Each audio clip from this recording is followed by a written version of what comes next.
really don't know. No, they don't. And people are selling them without even providing any information Exactly. on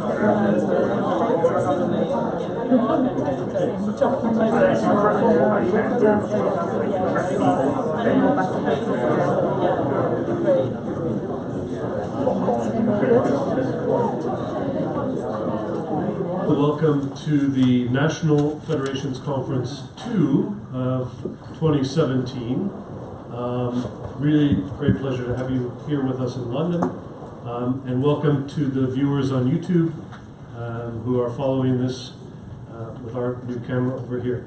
It's my pleasure to introduce the president of FISA, Jean-Christophe Rolland.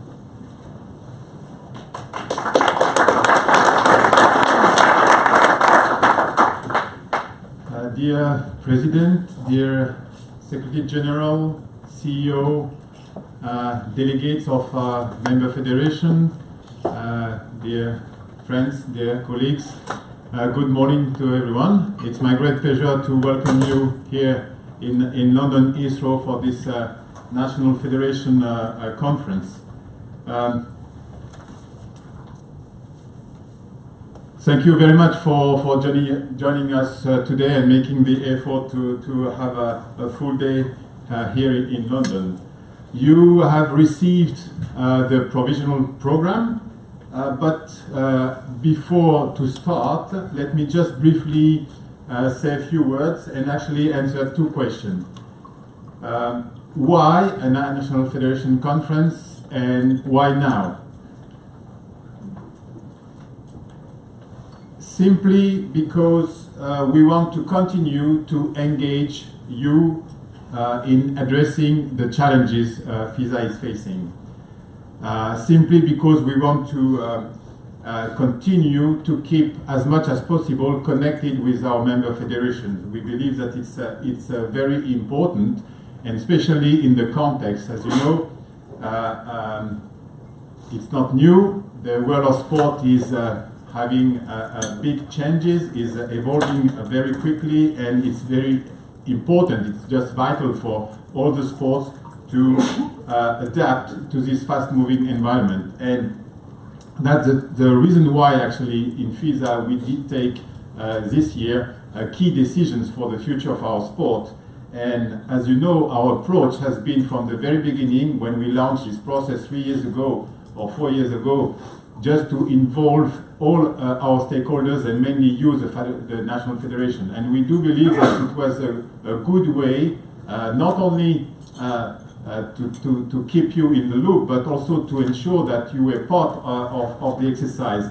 And actually, we want to continue to have and to pursue this approach to engage our federations, and we will take every opportunities to do so.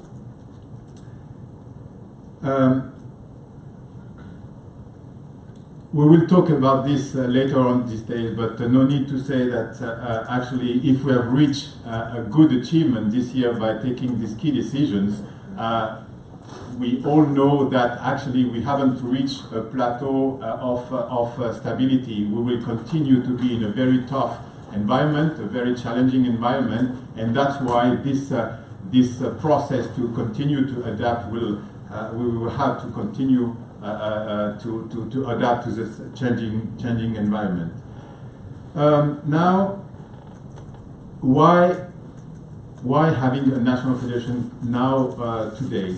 Actually, you know that we have a usual FISA coaches conference, an annual gathering of the coaches at this period of the year, and on this occasion we organize also the FISA Gala dinner to celebrate the champions of the year, and we have the Gala awards. And we believe that it was a good occasion to have also at the same time, at the same location, also the president and the representative of federation. And as you know, these days we are having here in London a series of meetings. So the coaches conference, today the National Federation conference, but we will have also tomorrow a para rowing conference, and also this weekend the Joint Commission meeting, which is the gathering of all the commissions we have in FISA. So during these days we have almost 300 people from our community, but also from outside our community, and it's a good, I would say it's a good opportunity to share and to discuss key topics of our sport. So it was, that's why we decided also to organize a National Federation Conference today. So let me now move to the program. So you have received the provisional program. Actually, we thought also that it was a good idea to give you an opportunity to share good practices in the key areas of your interest.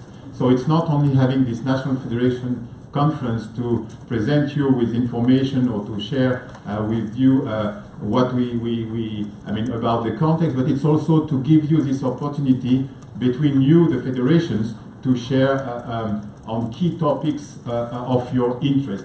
That's why you will be presented a few case studies from different federations, and I take this opportunity to really thank all the contributors and the federations who will present their case study. So we will speak about indoor, about club involvement, about coastal rowing this morning, and this afternoon we will move to different topics about how to engage more women in leadership in our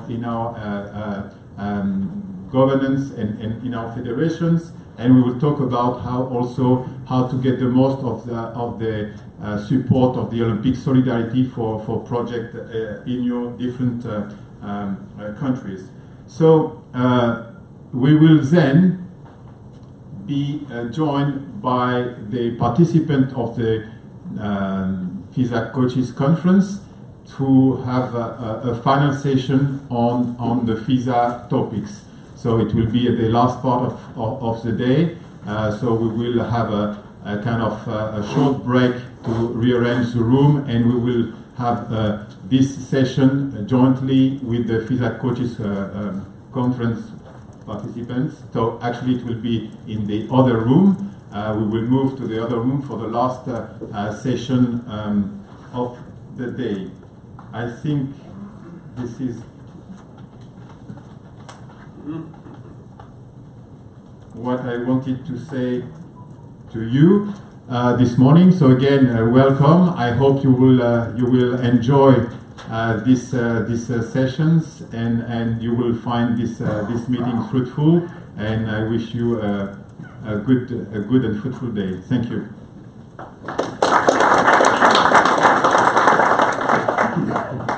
It's dangerous to let the president do logistics, so we'll watch that. Yes, as JC said, we are all facing challenges, interesting challenges, and when I started with FISA a few years ago, we staged 3 events, and I had 1 staff. And I know that you have had a similar growth and expectation experience, so we wanted to focus on areas that help you expand rowing in your country, connect with rowers in your country, perhaps expand numbers, and perhaps increase income opportunities for your federation. Olympic Solidarity, of course, is one way to get money from a big source of funding to support your activities. But we picked these 3 that are very topical right now. And as JC said, indoor rowing is a huge opportunity for us. Some federations have already gone deeply into that and have radically expanded their scope as a national federation and number of rowers in their countries. Coastal rowing is a big opportunity. It's dramatically changed many of our federations because clubs along the coast have been reinvigorated and better connected in the family of rowing. And club activities, things that we can do to stimulate and motivate club activities is the other theme. And we have a couple of very interesting presentations on that area. So we will start with indoor rowing, and we'll have 3 presentations this morning on that from actually 2 smaller federations and one I think we can say a big federation. But we'll start with Hong Kong, China, and ask Chris Perry to come forward.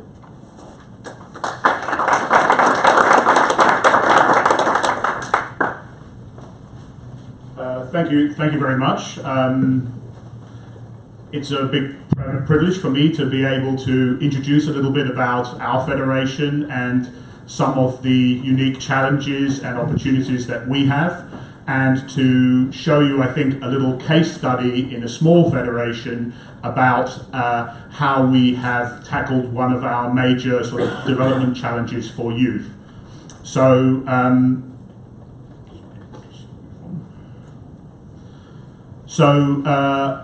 my title today is Indoor Rowing as an Integrated Youth Development Tool, and as a case study for a small federation.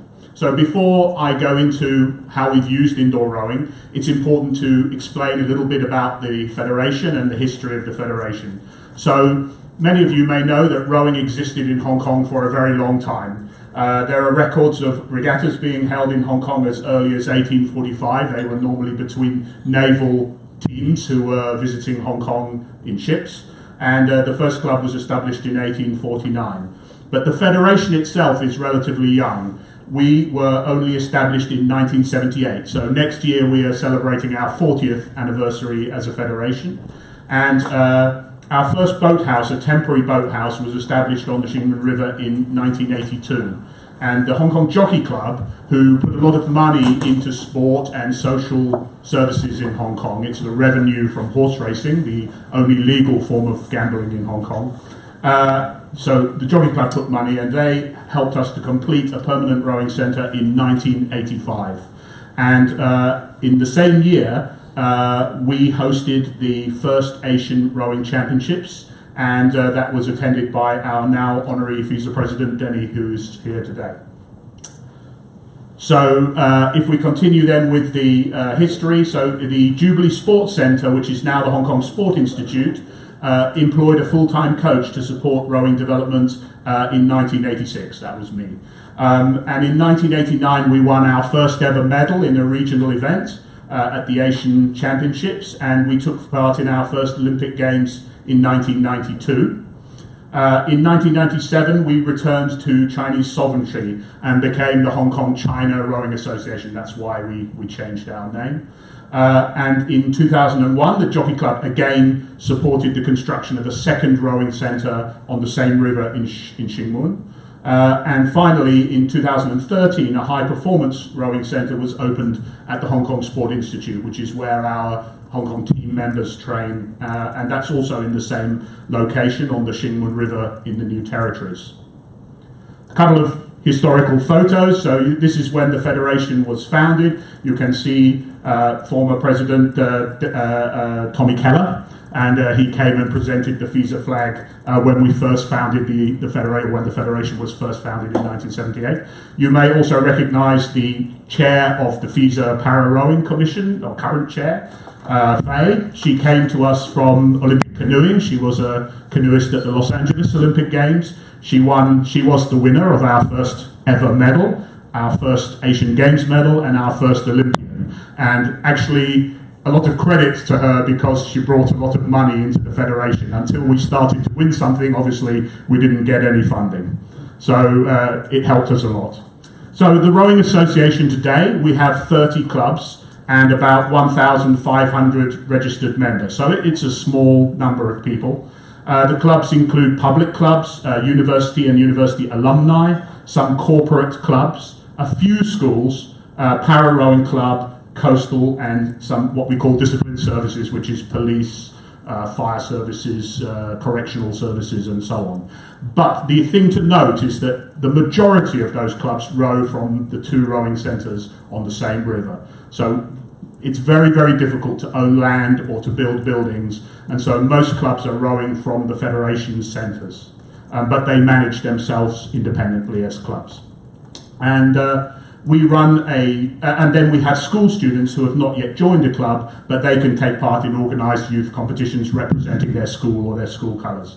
We have a full annual programme of local regattas, Hong Kong championships, university championships, school championships every year, and we are also running open and school indoor championships and coastal para and masters events. So we have an active calendar of rowing. We have always faced some big development challenges. So Hong Kong's urban areas are very densely populated, as anyone who's been to Hong Kong knows. The buildings go upwards rather than outwards, and there's very little space for recreational activity. The majority of local schools have very limited sports facilities. In fact, most schools only have a semi-covered concrete playground. That's all there is, and probably no access to other facilities. And because of the very high land premiums, most sport organisations don't own their own facilities. So it means that, and the Rowing Association is really an exception to own 2 rowing centres, but most sports have to make use of public sport facilities. And here we have booking conflicts between individual members of the public who just want to go and play badminton or table tennis, and clubs, organised clubs who would like to run club activities. And unfortunately, until now really, government policy favours the individual rather than the club.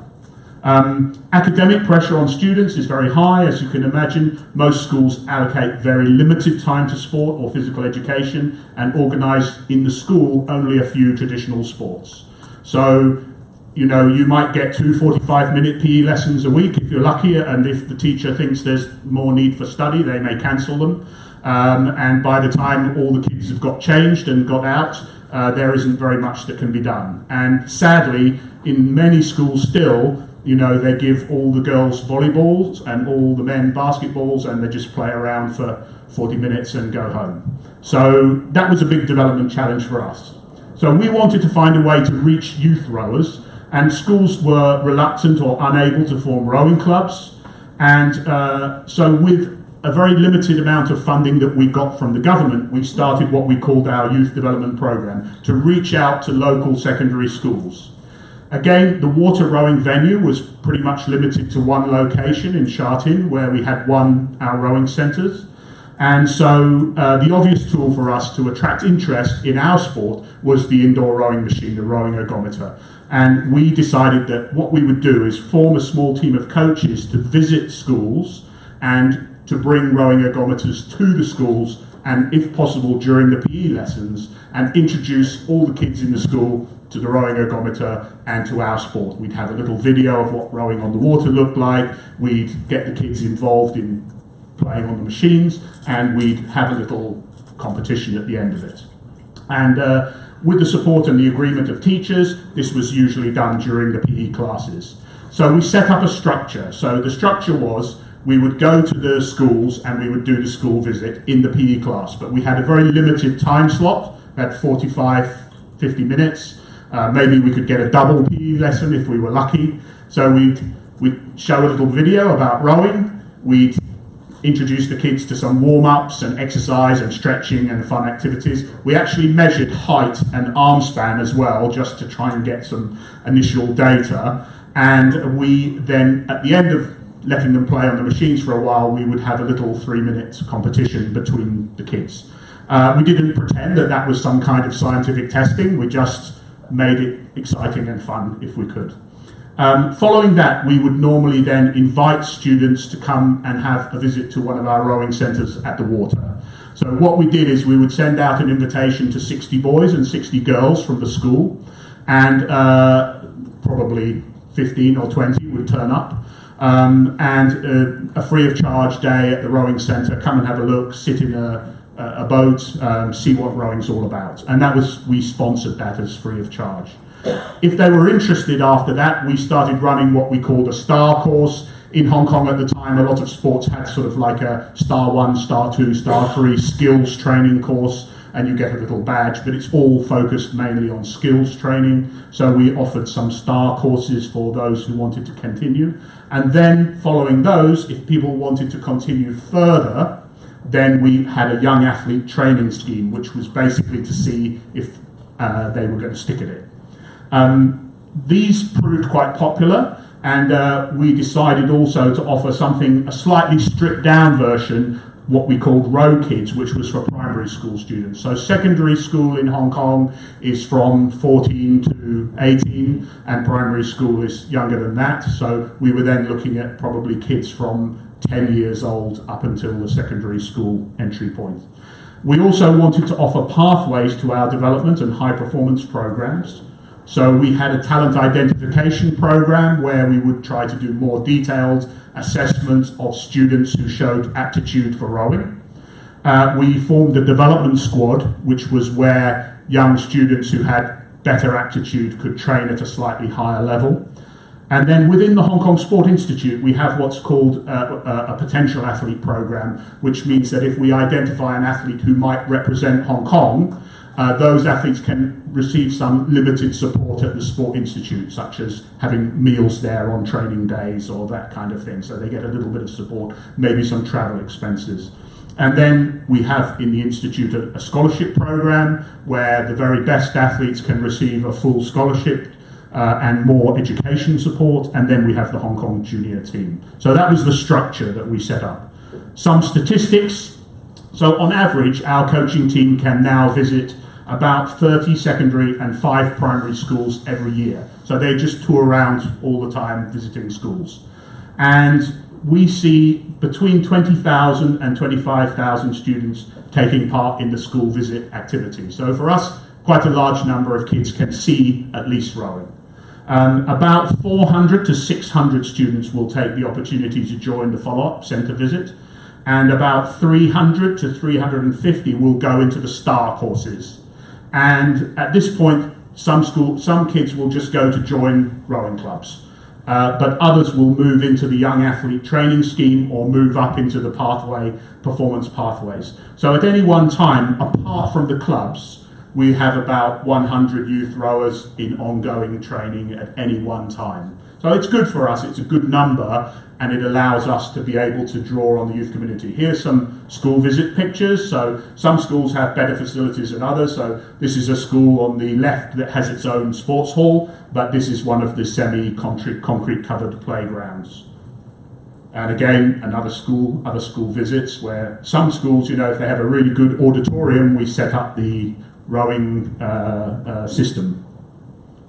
This is the centre visit and STAR courses, so we bring the kids down. We don't really even know their names by that stage, we just give them a number. And we bring them down and we let them have some introduction to rowing on the water, and we use some beginner training boats and so on, and the coaches give them an introduction.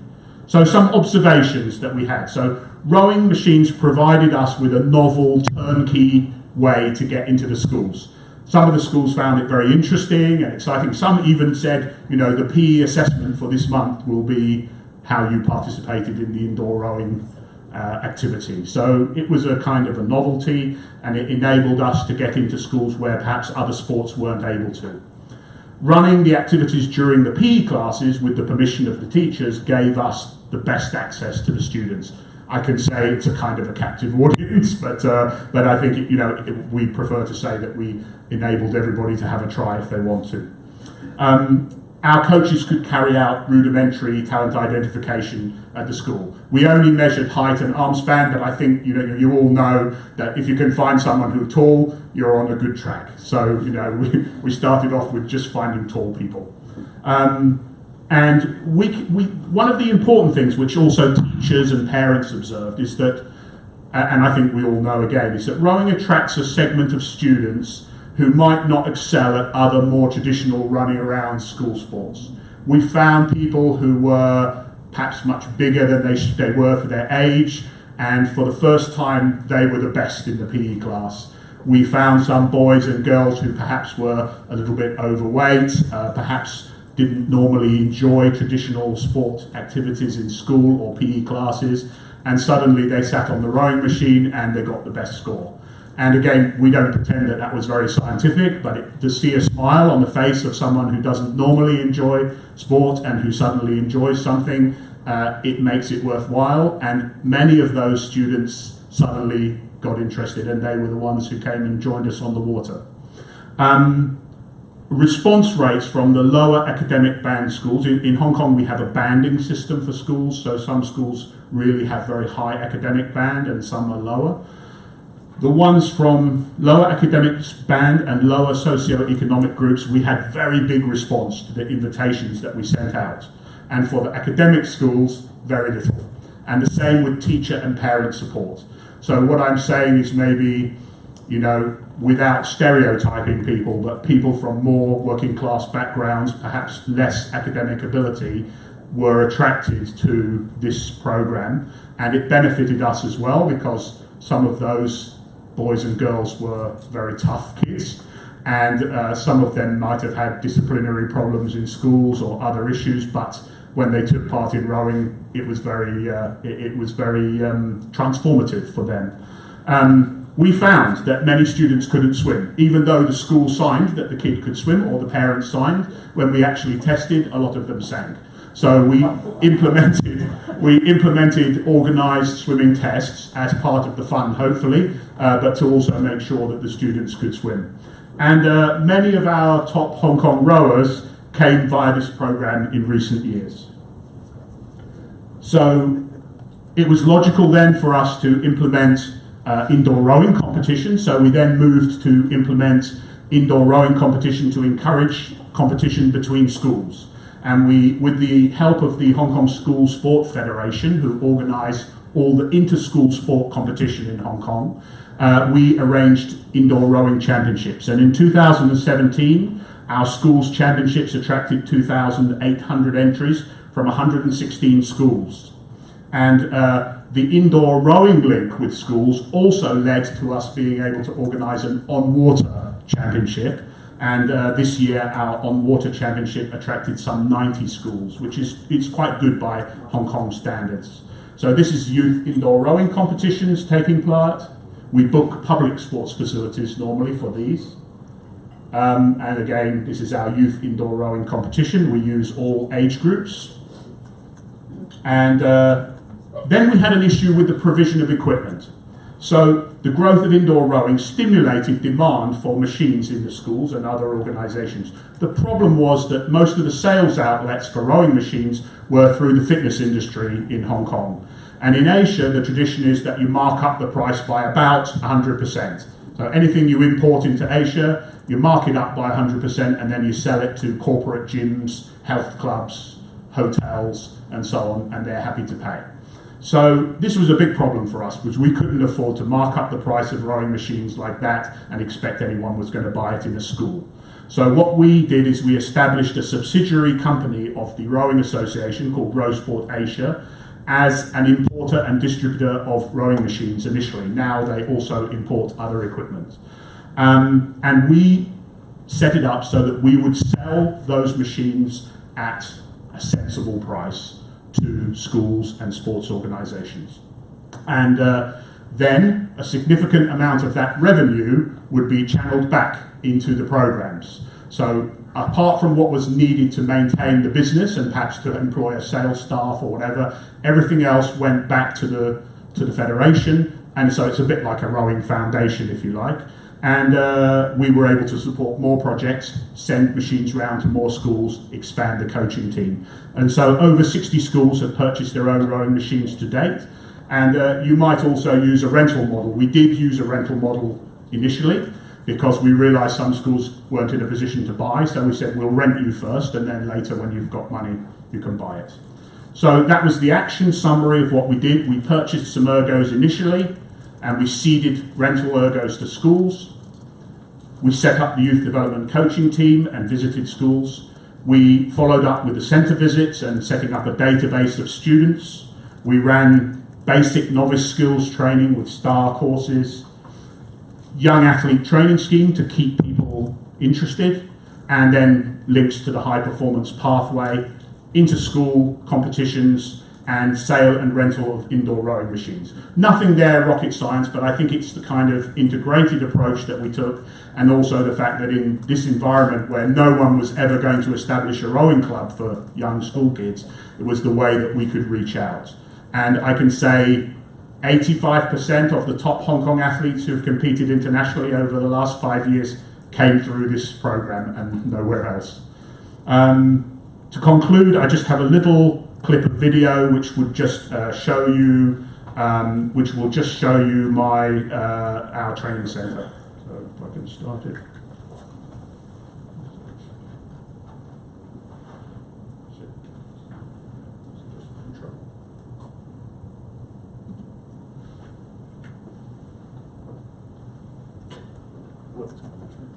Okay, let's take that.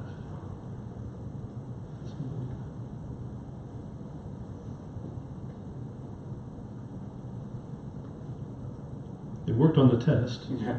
Here we are. Oops.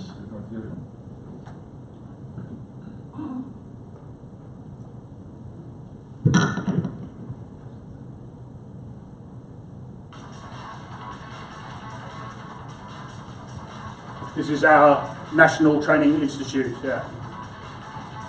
This is where we row. So this is the Shingbun River, this is our old boathouse.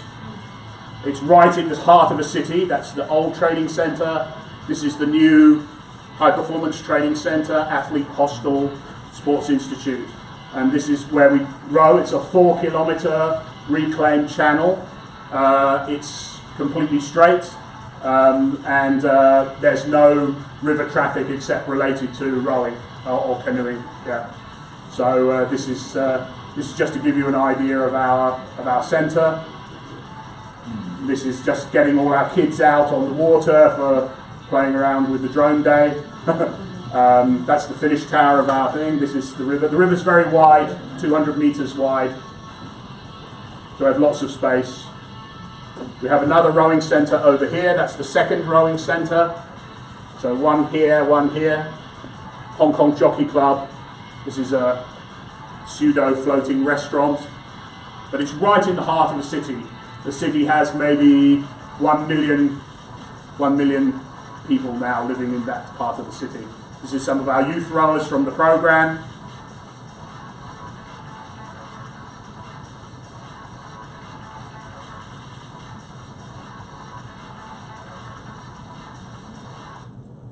That's it.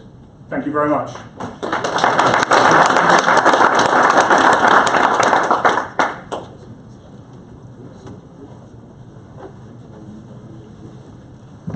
Okay, thank you, Chris. It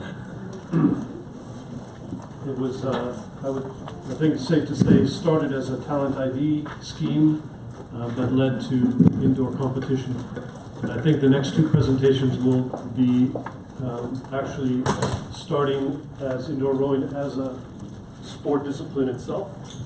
And now, pleased to present Helen, who will present from the British Rowing Program.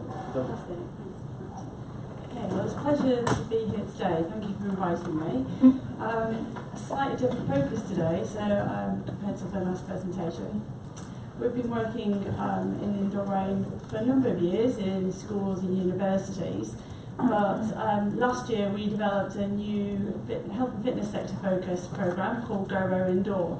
So I'd like to introduce you to that programme today, a bit of background to it and kind of explanation of really where we see that going and some of the key products that we've been developing. So a bit of background context. British Rowing's been through quite a significant modernisation process over the last couple of years. Lots of change within the organisation, and we developed a new strategic plan which will see us through to 2024.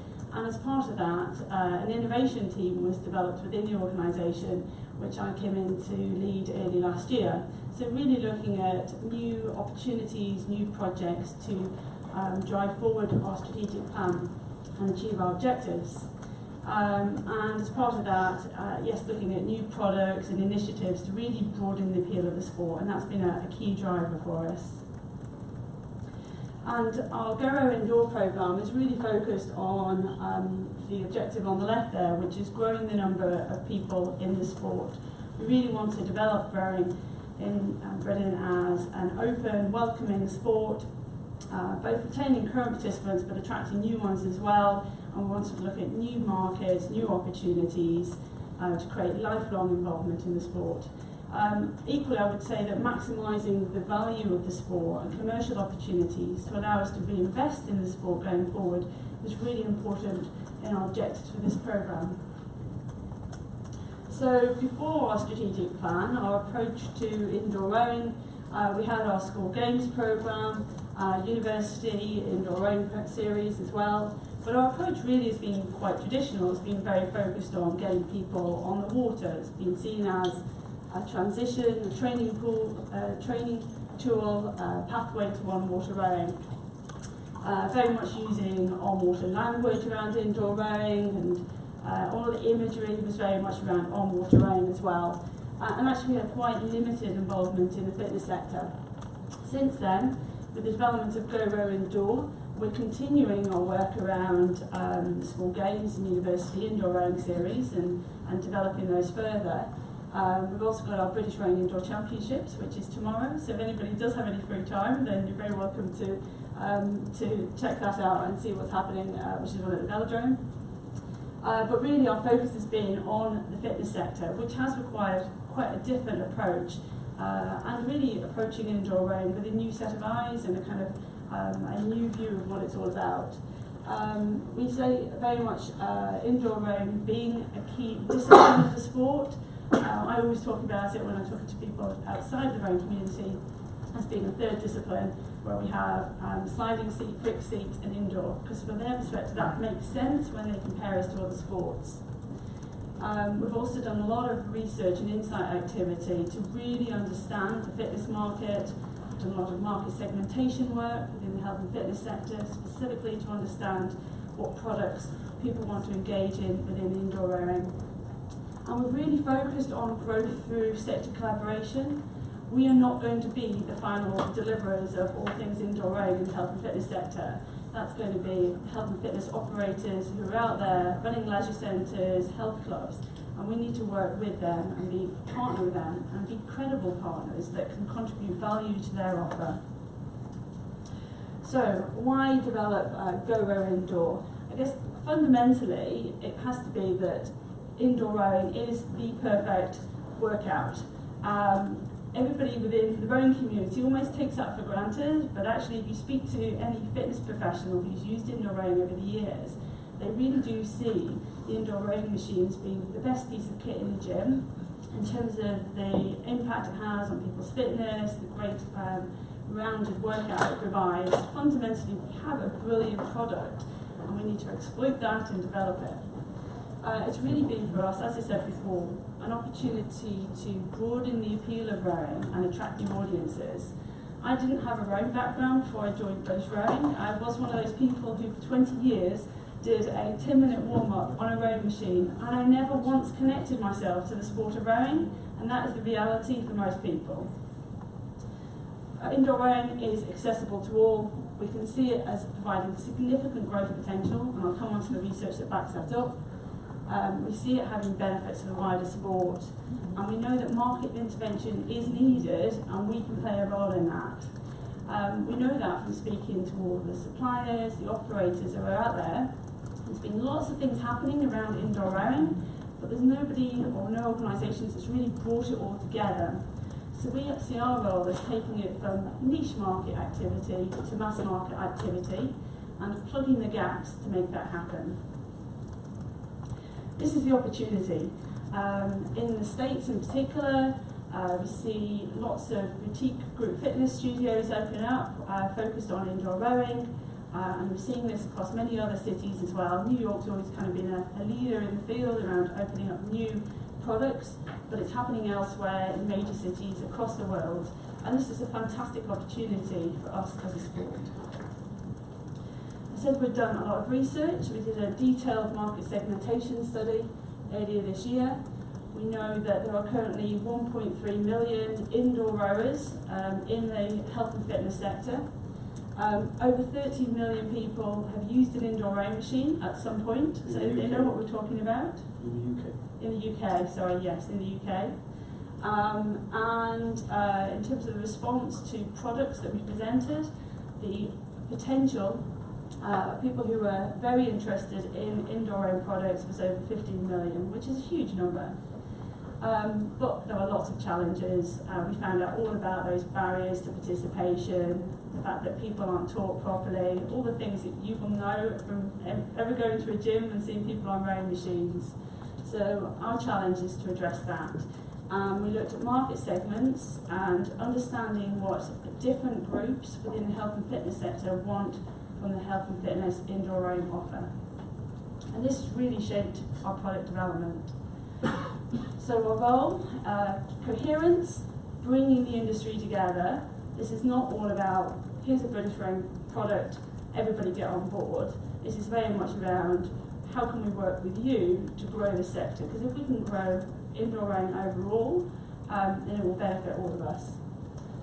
We've really focused on improving that experience. So how do we address those barriers to participation and growth and make this something that people want to be engaged in? We want it to be that leading trend.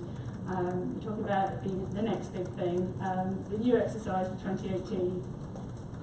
Awareness, really providing a collective voice and profile for indoor rowing that hasn't previously existed. As I said, there's been no kind of collective bringing together of all those partners who are working in quite niche, small areas in the sport.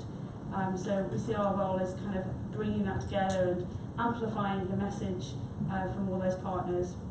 So our vision of success is around growth in the number of indoor rowers, but importantly the quality of their experience, and then creating a generation of indoor rowers that feel connected to the sport. So when somebody gets on a rowing machine in the gym, they actually kind of just mentally connect to the sport of rowing, and maybe they will read about our teams in the newspapers, they'll be more engaged when they see something on television, and maybe they'll even go down to the local rowing club because they've made that connection to rowing as an on-water sport as well. So our programme, which we really developed through last year, has a series of elements to it, and I'll kind of go through these on the following slides. So, but at the heart of it is fitness professional training. That's a key barrier to growth, and that includes a series of class models. So think rowing's the new spinning, classes across gyms, on class timetables across the country, community products and resources. So this is our new indoor rowing community, which we're trying to engage and bring together. So lots of great training plans and content for them. Tech products, partnering with tech developers and developing our own products where we believe there's a need for new products. Partnerships, I'll come onto a forum we've created, and that research and advocacy.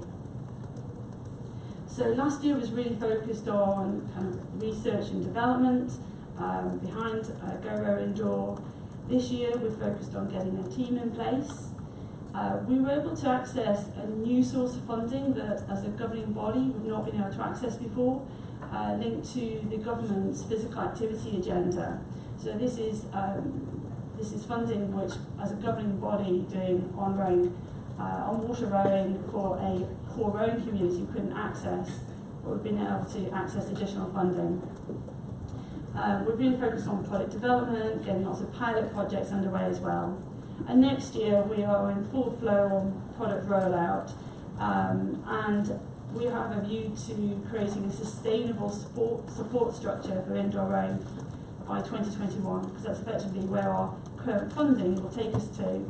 And we're committed and focused on making this work as a long-term sustainable element to our sport.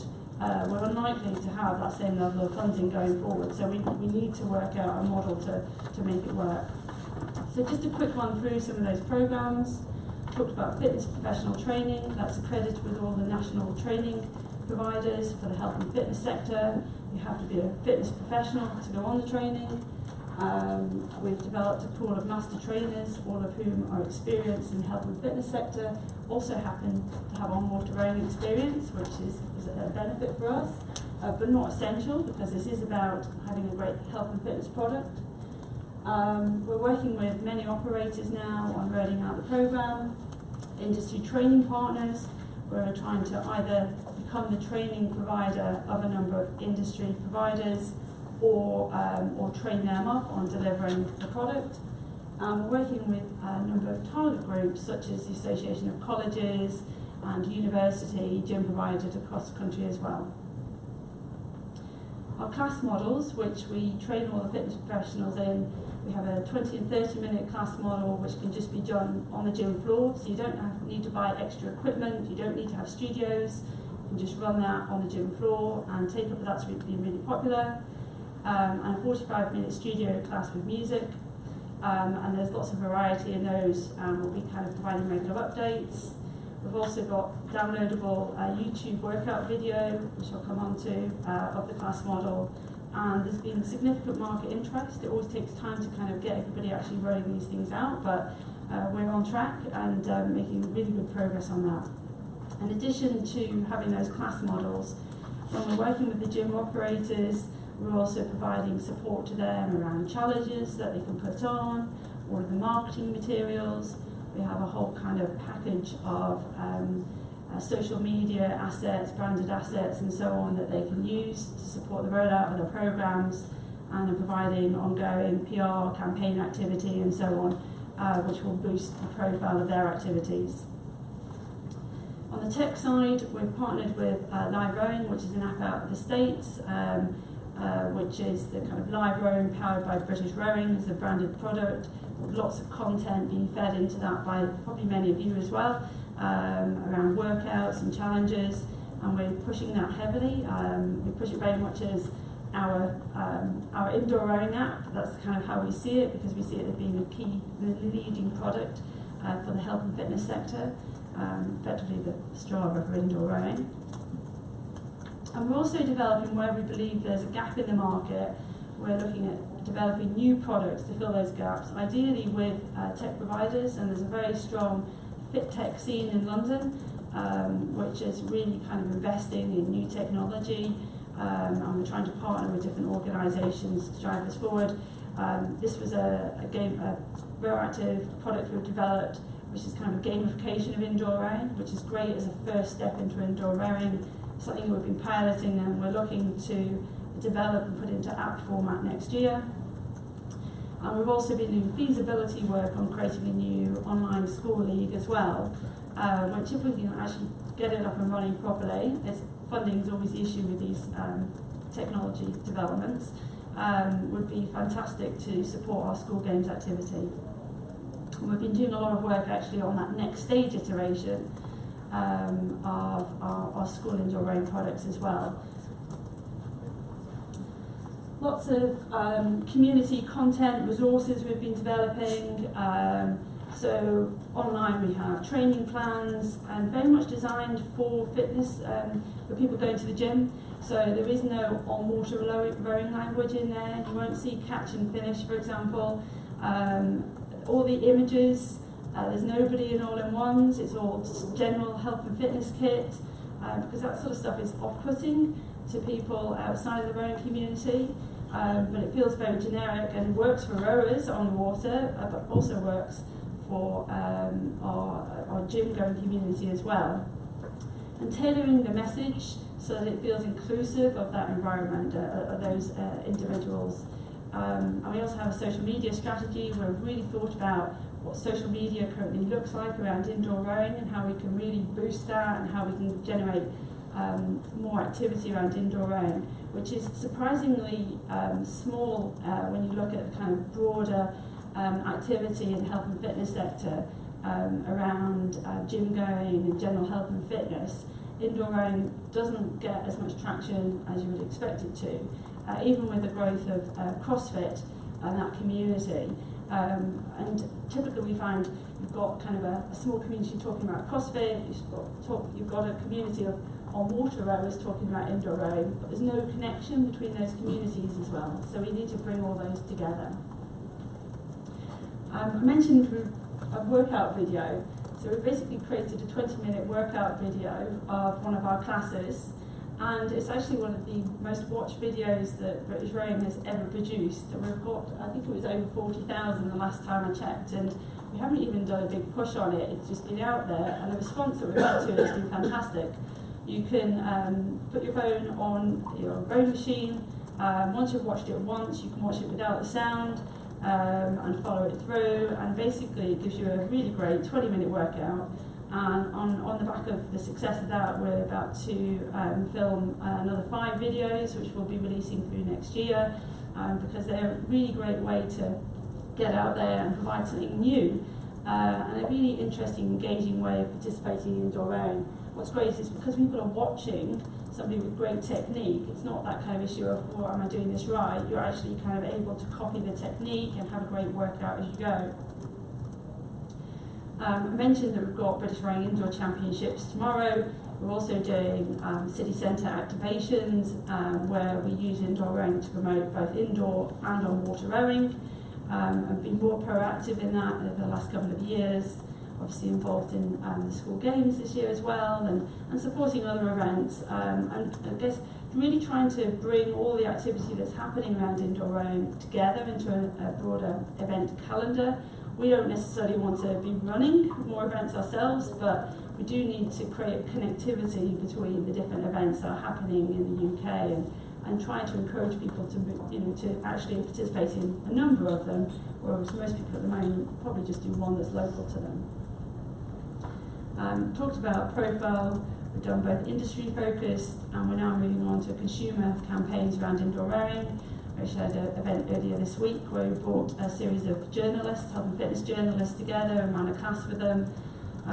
Alex Gregory came down and took part in the class, teaching them technique and so on. And it's a great way to get profile for our sport.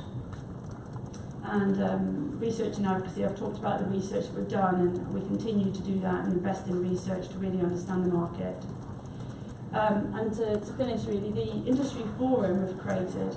A few times a year we're bringing various suppliers of equipment, other products, operators together, where we provide a series of kind of workshop industry updates. We've had 3 now, and it's been growing each time. It's a great networking forum. The first one we had all these people who have been working in indoor rowing for years, and most of them didn't know each other because they've never had that opportunity to connect. So actually getting them to come together and work together has been great, and it's a great way to communicate with them about what we're doing, and for them to see that actually we can add value to them. We need to be seen as a credible partner. We may believe that we are kind of the leaders in indoor rowing technique and so on from all of our experience and collective experience, but the health and fitness sector doesn't necessarily see that. We need to prove ourselves to them as much as we want to kind of to generate that trust that we can actually add something to their offer as well. So that's a bit of a quick overview. There's lots of stuff happening. I'm conscious that we've been able to access resources which many of you would struggle to access, but what we have created, I think, is a model which elements of which could be replicated elsewhere, and hopefully we've done some of the kind of early research work which we can share with you, and all that research is available on our website as well, and information on all of the programs, and we'd be happy to talk to you about your plans in indoor rowing and how we may be able to support you.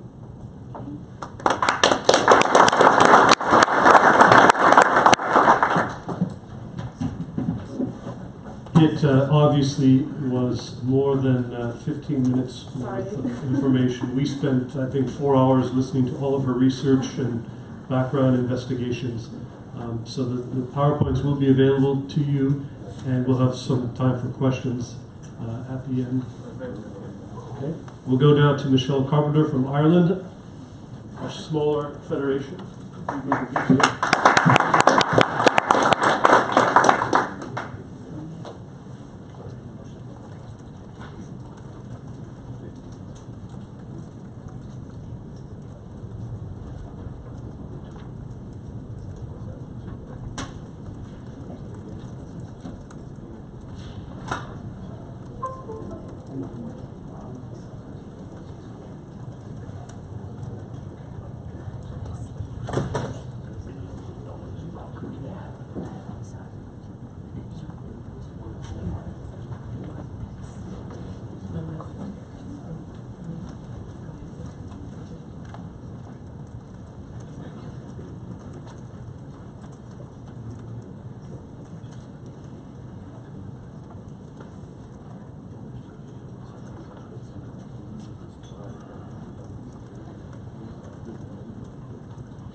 Thank you. My name is Michelle Carpenter and I'm the Women in Sport and Development Manager for Rowing Ireland. I started rowing myself at the age of 13 and I soon learned the importance of teamwork and partnerships. I brought this through my whole professional career, but it's these lessons that I learned from a young age through rowing really helped develop the Get Going, Get Rowing programme, which I'm going to introduce to you today. In 2014, Rowing Ireland received a small amount of funding to get girls active and moving under a Women in Sport programme. The programme had a very simple task, very similar to Hong Kong in fact, to bring a non-traditional sport like rowing into schools. It was amazing when we first brought the programme in and we discovered students didn't know the difference between an oar or a paddle, a canoe or a boat, and I think we've all come across that over the years. But we decided we would like to give students the opportunity to try our sport, a sport that they may never have thought of before. Part of our remit was that a school should be within a 35-minute drive of a local rowing club. Therefore, in making sure we had that pathway to the water and we could include taster sessions on the water. But the initiative would be also underpinned and reinforced by a series of fun, active events and challenges. Of course, the ability, like Hong Kong has referred to bring rowing machines into schools has made it easier for us to bring rowing to schools rather than schools having a lake or a water, which is traditionally how they would have started in the sport. So how we do it is we bring ergometers or rowing machines into schools. The class is delivered by a Rowing Ireland community coach. They are trained in the programme in proper erg technique and thus linking the programme to clubs and those who have a knowledge of the sport in Ireland. So we're linking both the indoor rowing and the club scene. Coaches are paid through funding streams, and I'll expand on that later and how we've developed our funding streams. The programme is a 4 to 6 week in duration, and during which students have the opportunity to take in fun challenges like relays, medal challenges, and we've recently introduced the Olympic Values Education programme as well. It's been very easily received by PE teachers. We generally have hour-long PE classes in Ireland, and we've not once had a PE teacher who said that they don't want to get involved in the programme. In fact, we have teachers now waiting, they're queuing up to do it. We are, however, flexible in our delivery of the programme. Once the standards are met, schools within a 35-minute drive, the programme is 4 to 6 weeks, then we can deliver it as the school wishes.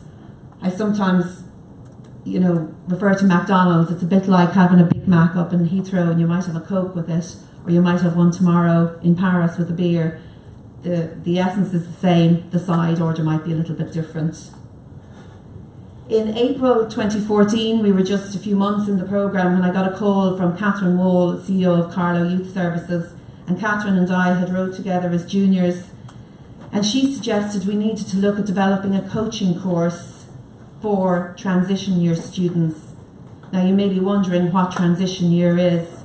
So it's a year in Ireland between the two state exams.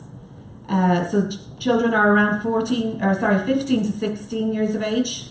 And it's been established to give a broader educational experience to transition from a school environment and encourage creativity and responsibility.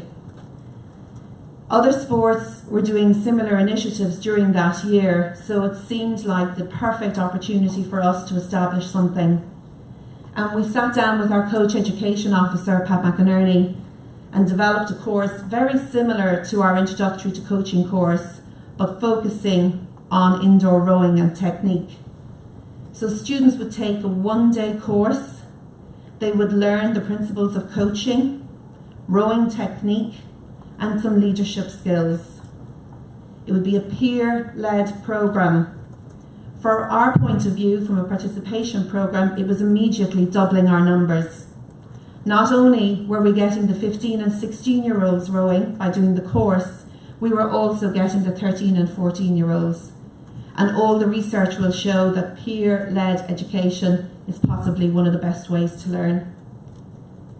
In addition, it gave us the opportunity as a small national governing body to have volunteers available, because part of the course would be that the students had to volunteer to coach and to take part in our series of Blitz events.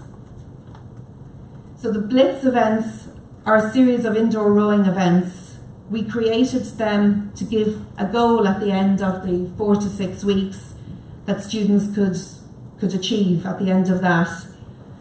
Also for us, it created a mass participation event and a showcase, Get Going, Get Rowing. We now have a calendar of events.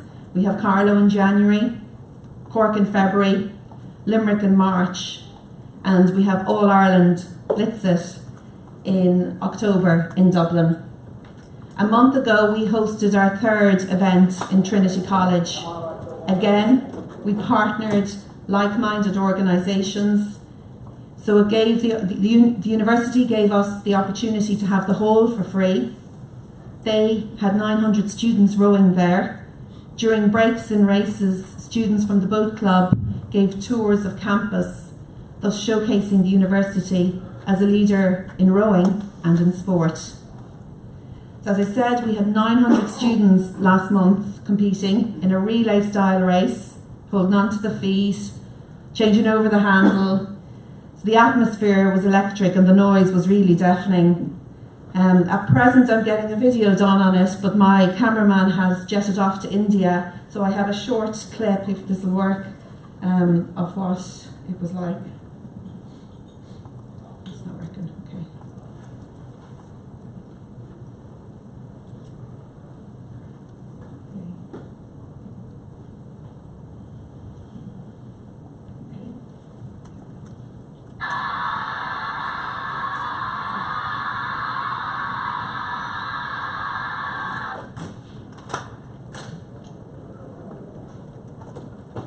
So as you can see, it was a very noisy day, but everyone had fun, which was the main objective.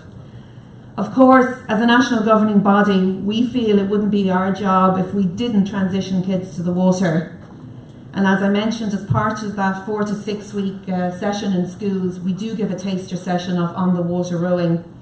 Last year, we started a series of splash and dash events for students who hadn't rowed more than 2 to 4 times. So it was very basic rowing, but it's giving them a flavour and knitting it all together.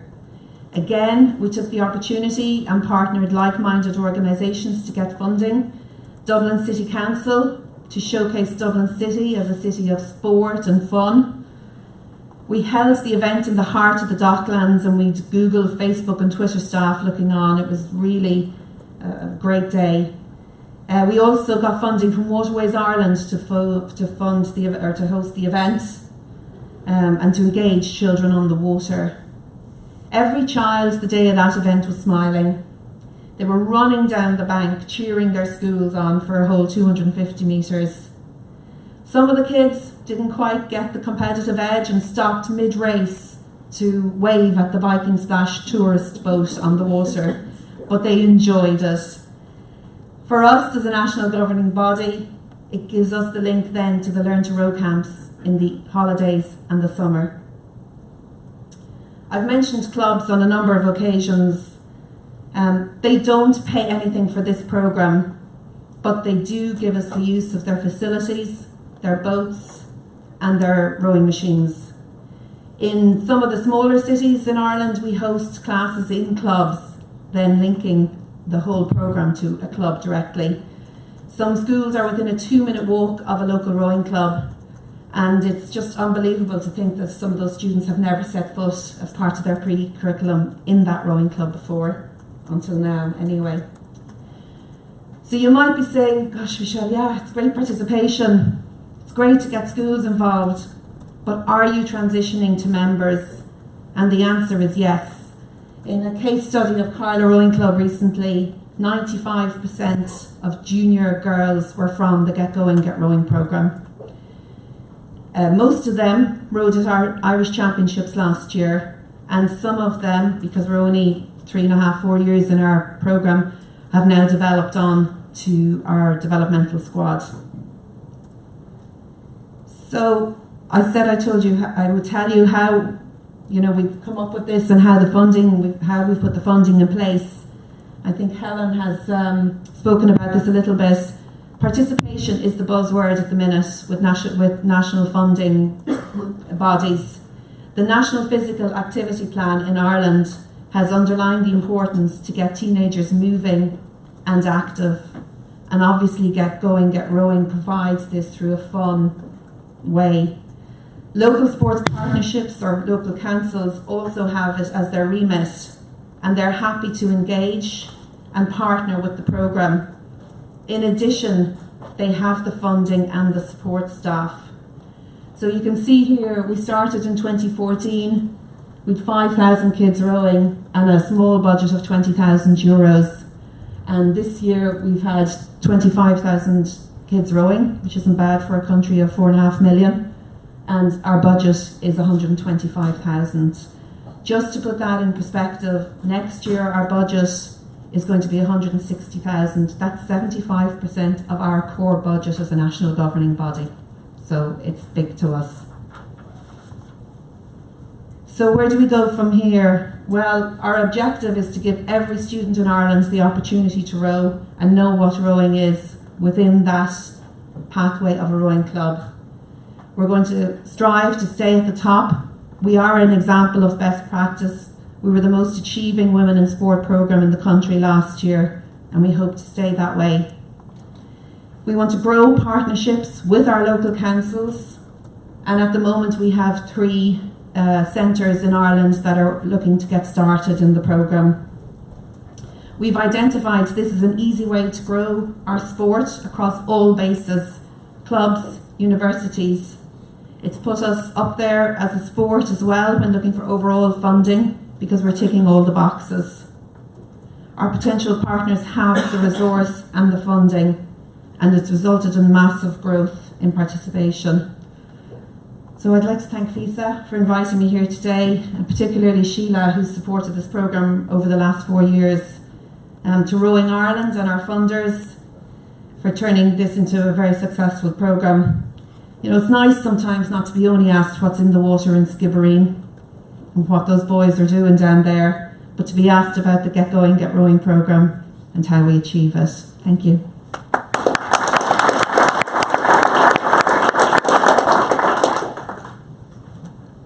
More than the O'Donovan brothers in Ireland. A lot more. Thanks. All right, let's take a few minutes. I know Dag had a question. If I could have the 3 of you come up and respond. Dag? The British rowing, do you expect more members in your federation, or do you expect more members in the clubs from this indoor rowing program, or is it a benefit to get more money from the government, besides the marketing question? We do see it very much as growing the overall sport. In the past, as I said, our approach to indoor was about directly getting people to then go on learn to row courses.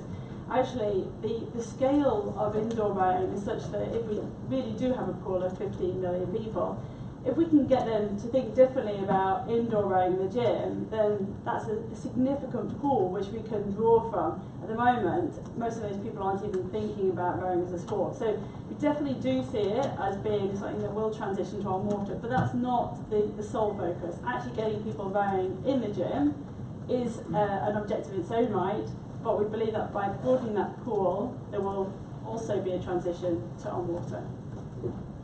Better to be working in a big pool than a small pool. So they would transfer to, Learn to row courses. and then they would be recognized. Yes. as So at members. the moment, most of our members are on water rowers.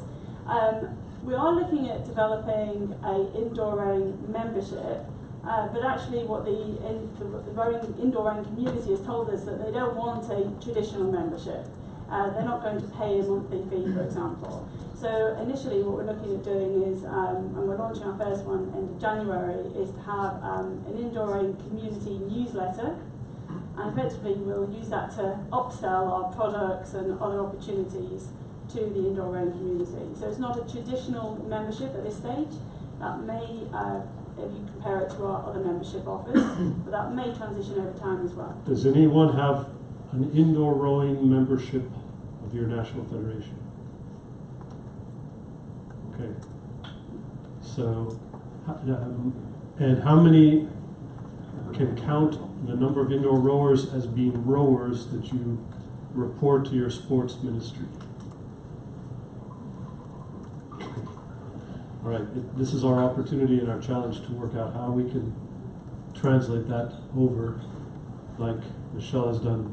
Those 25,000, are they members of clubs, or they're people that participated in your program? There are people that have participated. And you're counting them We- as being rowers, which has caused you to get grants and increased funding. Yes, separate grants to our core funding under a participation Healthy Ireland scheme. So, but we do, when we are applying for funding, we do mention them when we do apply for funding. So it's not working anyway. Push the button at the bottom. It's okay. Okay. Yeah. Yeah, just a question for British rowing. I can understand it's difficult to get money out of the participants themselves. It's really a challenge with all these expectations that everything is free these days. But essentially you are positioning yourself as a service provider to fitness centers. So are you charging the fitness centers for your service package in any way? Yes. It's a full commercial product in that sense, similar. Yes, we are charging health and fitness operators. We basically, they pay a cost for running a course for their fitness professionals, or as an individual fitness professional, you can pay just to attend a course that we're running. So that's a full commercial model because we see it as a commercial proposition and with significant value for them. Okay. One other question. Do you collect personality data from people that use the app, for instance, that you know, you can approach them or in any way? So we are able, through our partnership with Live Rowing, to access data on, it's all anonymised data on how they use the app and their indoor rowing habits and so on. But it's we don't contact them directly through that. We have a separate agreement that we can push notifications out, for example, to participants using the app. So that's a key kind of part of those initial contracts that we put in place with partners. We also have formal partnerships in place with Concept 2 and Water Rower, and do work with them. We have for example, a British Rowing branded water rower now that you can buy. So we're kind of trying to think about different ways of commercialising these opportunities. Horst? What kind of boats do you use when you first invite the pupils or the students to boat clubs? So yes, normally for us, we have bought a sort of a range of recreational type boats. So wider, more stable types of boat. And we like to try to start, if we have enough equipment, we like to start in singles because we want every kid to get out on the bank, out on the boat quickly. But we also want them to individually experience, manoeuvring and so on. But of course, sometimes you can't do so, and then we also use some of the wider quad type boats as well. So we have singles and Cox quads as the two main boats that we use. Yeah, we do the same. We use mainly wider boats, so the recreational type boats, and then transition them when they're ready into singles. Okay, thank you. Thank you very much. Well done. We'll move to the next session.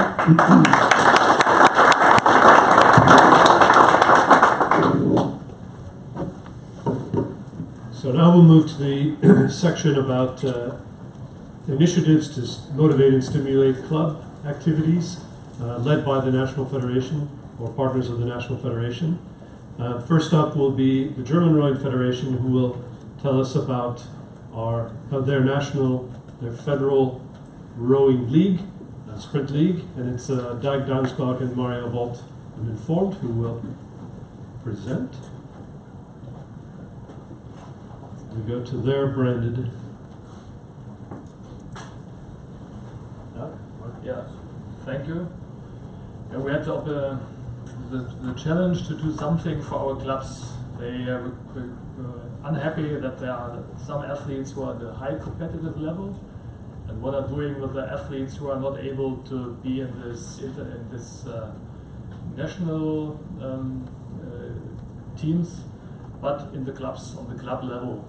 And so some guys on the private initiative, they created a Ruder Bundesliga. It's a national league, and they adopted the name which they know from football or from soccer, so it's very important for marketing in the clubs. As usual, a federation is more a tanker and not so fast in responding new demands, so it was private initiative, and we as a federation, we followed them, and now we kept them. And now it's part of the federation, but it was a long way, and it was a long discussion within the federation. Should we go this way, because it seems a little bit commercial in rowing sports and not the traditional sports. So Mario will give some deeper information. As Doug mentioned, about 8 years ago, 9 years ago now, the thought came up, okay, what can we do different, or what else can we do to promote the sport of rowing? And the driving factor was very much a promotional element to it.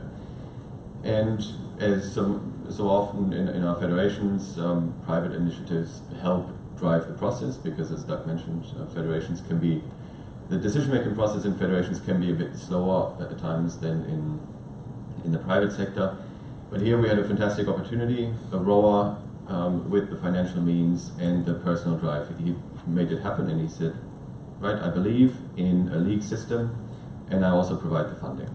So he did this, or the federation did this initially together with him, and they established the Ruder Bundesliga, but the federation was always involved throughout the entire process and development of it. In 2015, the federation took over. Now it's a fully owned part of the German Rowing Federation, and organized, funded through the Rowing Federation, and no more private money that's involved.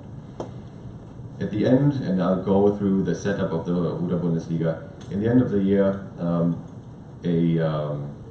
award is issued to the overall fastest team of the Ruder Bundesliga, and we have at least a name sponsor at this stage for it. To briefly show how many boats are involved, and we're strictly talking about men's and women's eights. So no singles, no fours, no doubles, pairs, it's only men's and women's eights. Throughout the history, the participating teams have fluctuated between sort of 46 and currently running around 30, which it doesn't mean that it's always the same 45 or 30 teams that participate. When you look at the club participation for the Ruder Bundesliga, it's roughly 60 clubs that over the years have sent eights to this championship, and which the championships, or the Ruder Bundesliga, offers a great opportunity for clubs to keep rowers active. Because, and this is why I'm also here, it has a high performance element, even though it's not a high performance sport as such, but it helps really to keep former high performance rowers from dropping out, and to keep them in the clubs active and participating. And otherwise we usually had a huge dropout quote once they've finished their high performance career. And what do? They still have a high performance mindset, but there's nowhere to row, because there's quite a gap between the regular recreational club rower and the former high performance rower. Of course, not everyone is a native member of this club. So the club, maybe in a bigger town, they get some members from different clubs, and so it seems that it's only a poor club team. But of course, the people, like in football, they come to the one club who is the holder of the license. So what do these 45 or 30 teams do over the course of a year? They have 5 stages or 5 different cities they participate in, and here it's not really to go through every city that's participating or hosting such an event, but it predominantly shows it's always 5 cities per year, and by and large the same cities that organize these events per year. So it also has a hosting issue, which I'll come to under challenges. The format, as I said, men's and women's eights, they are structured in 3 leagues. For men's, it's a first and a second league, and there's only 1 league for women. Each league can consist of 8 to a maximum of 16 boats. It fluctuates 8 to 16 because membership of the Bundesliga per year fluctuates. We have it's basically a 5-day event with 1 race day only, and Thursday is arrival and or setup. Teams arrive on Friday, they race Saturday, and then they party on Saturday and they depart on Sunday. So for each club, it's a 4 to 5 day event, which is significant when it comes to travel costs, because travel costs have to be covered for each team, and the more days, then the more costs you occur. Distance 350 meters. That doesn't change, and it allows the Ruder Bundesliga to also take place within cities, within smaller bodies of water. And a license needs to be purchased for the right to participate, which is roughly 2,000 euros per year to cover some costs. It's definitely not doesn't cover all the costs. The competition mode, 2-lane race, starts out with a time trial system right in the morning. Then it's a knockout system for the remainder of the day. You have a daily winner who's being granted an award, and over the course of those 5 weeks or 5 weekends, you also have a league winner.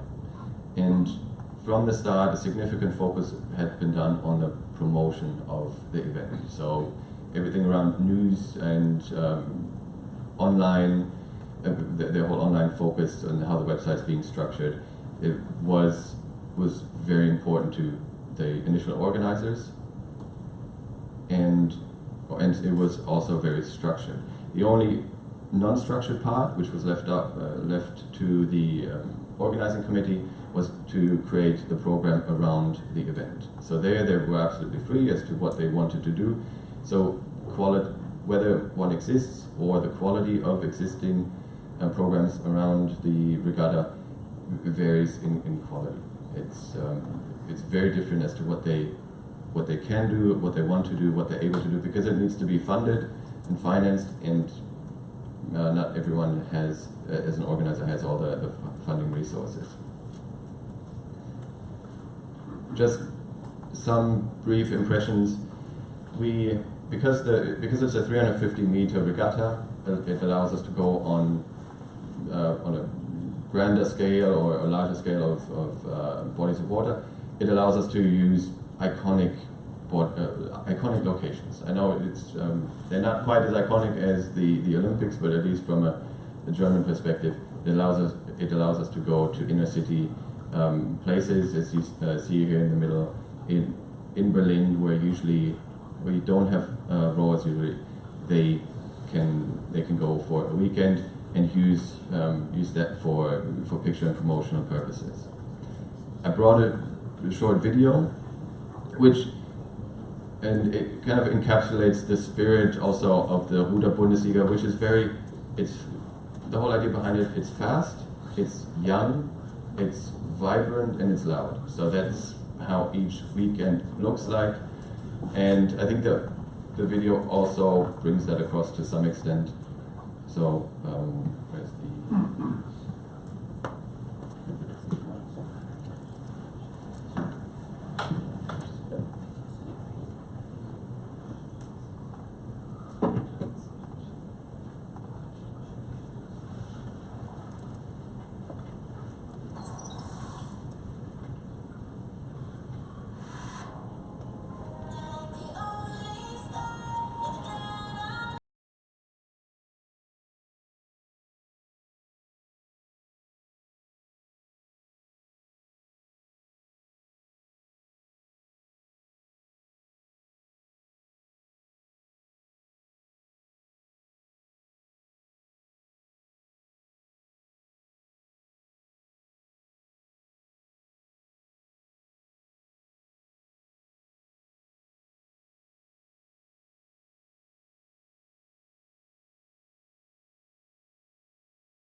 that it? Yeah, that's it. Yeah.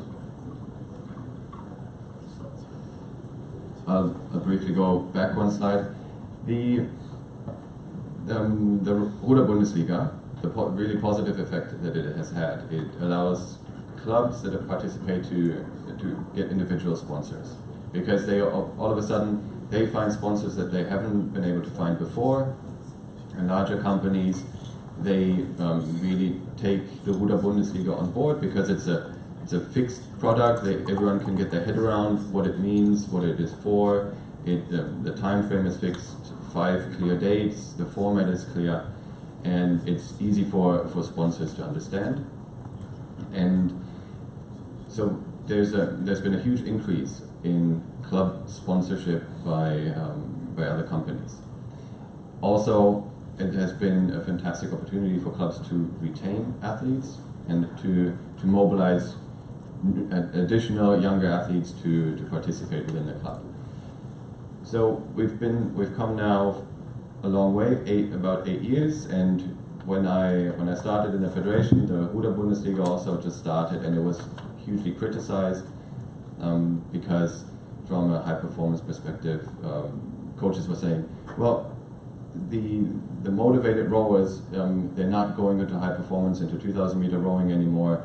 They now all of a sudden just do 350 meters. It's more fun, it's quicker, it doesn't hurt as much, you don't really need to train that much.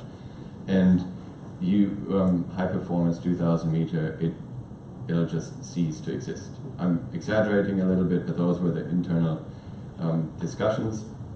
And yes, the Ruder Bundesliga will also fade in a year, 2 years, maybe 3 years. So over the years, the criticism has gone quiet, and the advantages have been seen and realized. But at the same time, that now we're in a different phase, and that's more the how to finance it, how to actually keep going. And yes, we like to present a success story, and we very firmly believe it is a success story, but a success story that that comes with its challenges and needs to be funded and organized. And so now that's the second part, or the second half.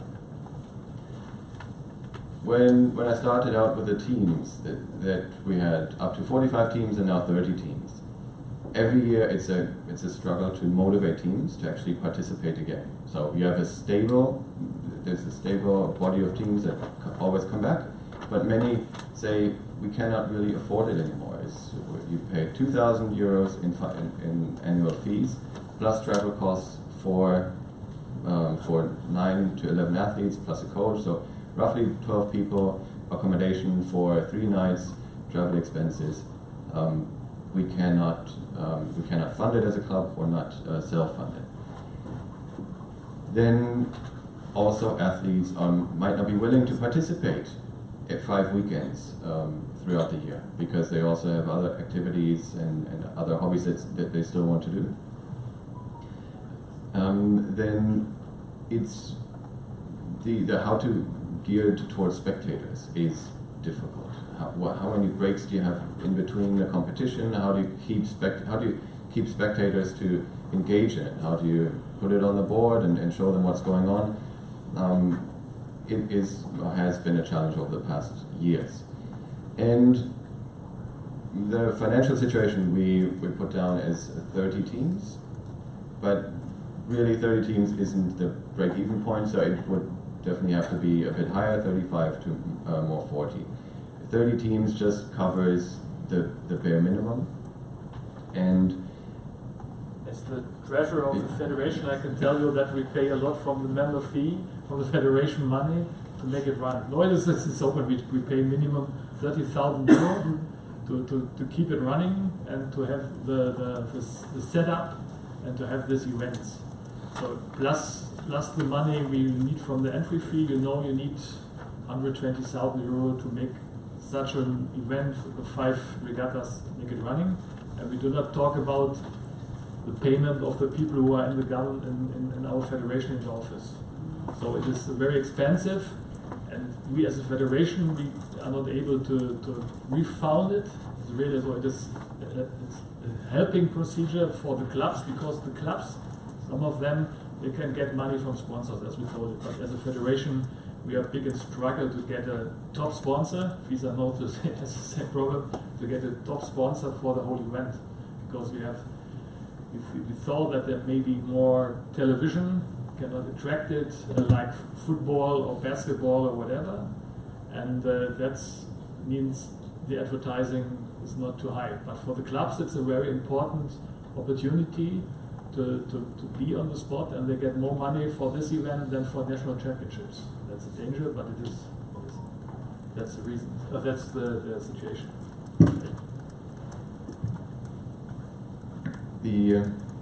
Right now we have a trophy name, as I said at the beginning, but there's no name rights holder for the entire event. So it makes it then harder again to sell it and to get any revenue in return.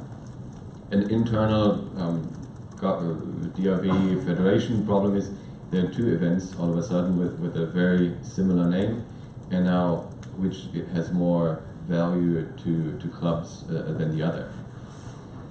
The workload is also quite significant, because when we took over from the private partner, he had taken care of the entire setup himself, and now also, as it is a cost issue, we don't necessarily have the money to buy the services, so we have to provide the services ourselves and use federation staff to do it, which doesn't really free up their time for any other activities. So that's been a major strain on the organization especially over the past 2 years.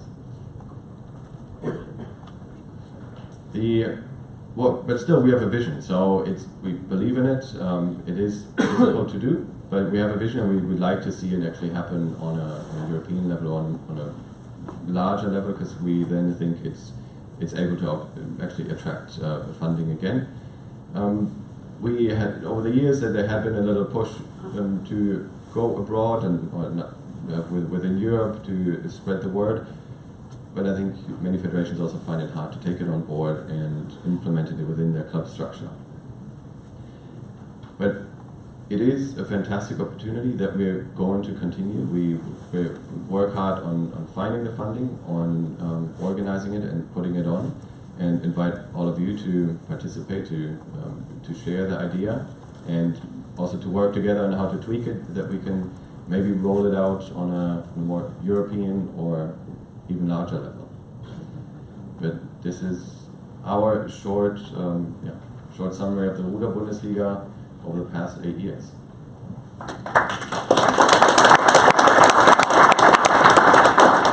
Thanks very much. Thanks for your honesty. We're all trying to find new ways to present the sport, to do things. How many have a sprint event happening in your countries and your federations? Okay. And how many are facing these types of challenges for funding? No. It's worthy of us dedicating a kind of a seminar on the subject, I think, because we all have a lot of experiences. You know, we've tried as well to have world sprint events. Costs are very high, and the media return is very low.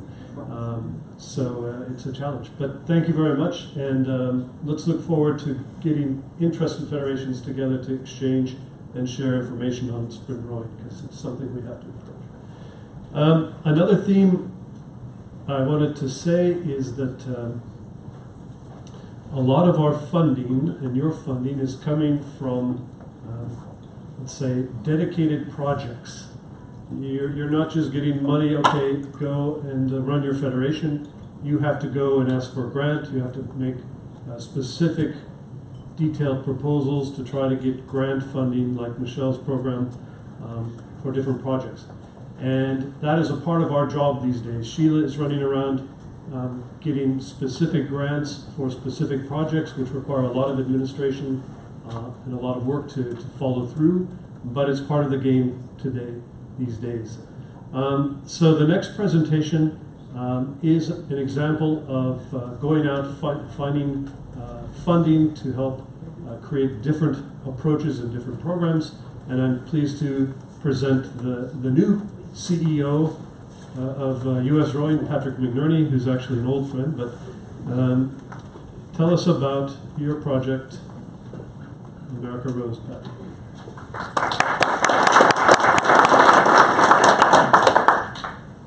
Old friends are correct. I think we go back about 30 years or maybe even more from memory. Let's make sure I know what I'm doing here. Yes, I do. Very quickly, in the United States, we have a milestone called 100 days, effectively, which is when somebody starts a position and sort of comes up with great ideas and whatnot. 100 days for me is tomorrow. So I'm 99 days into it. And I think I've been very privileged to take on a role that has had a lot of good projects, good momentum. The first of which was the World Championships, which allegedly I co-hosted with a lot of people that did great work. And the other part of it is we have other programs in the United States which I think are very creative and very compelling, and one of which is our America Rows program. And I have a couple colleagues in the room who basically have done all the work, and I'm basically just the spokesperson, and we'll take you through the initiatives. But I want you to know that the experts are actually sitting amongst you. And that includes Deb Arnberg, who oversees our adaptive or diversity inclusion program for U.S. Rowing on the domestic side. We have Tom Darling, who's sitting in the back, looks a bit jet-lagged. Tom oversees our high performance initiatives for our para program. We have Mark McAndrew from Concept 2, amongst many things that Mark does. You also oversees their adaptive rowing initiatives for indoor rowing. And also have a colleague, Brad Smith, from the Community Rowing Program. And I think many of you are aware that is one of the leading programs in the United States that's fully inclusive, across the para adaptive programs, as well as diversity, which I will touch on in just a moment. So when we think about rowing, or at least our sport in the U.S., I inherited an organization that has roughly 1,350 organizational members. That's a range of high schools, colleges, clubs, and various other programs. And approximately about 85,000 individual members. And I would say that of those 85,000, 70% of those individuals are the age of 25 and under. There are probably about 500,000 to 1 million people in the U.S. that have been touched by rowing. Maybe I rowed in high school, maybe I rowed in college, and I've decided to move on, but I'm not a member of the federation. I actually think that number is larger, and I'm just going through a process now of that analysis. I also live in a country of about 320 million people. So when you think of the sport of rowing and kind of where we sit in the hierarchy of sport, in the hierarchy of the U.S. community, it's the speck of a speck in terms of population and whatnot. But what I will say, and I think all of you will probably support that within your own constituencies, the 85,000 members that I represent are probably 85,000 plus individual opinions on what is good, what we can do, and so on and so forth in our sport.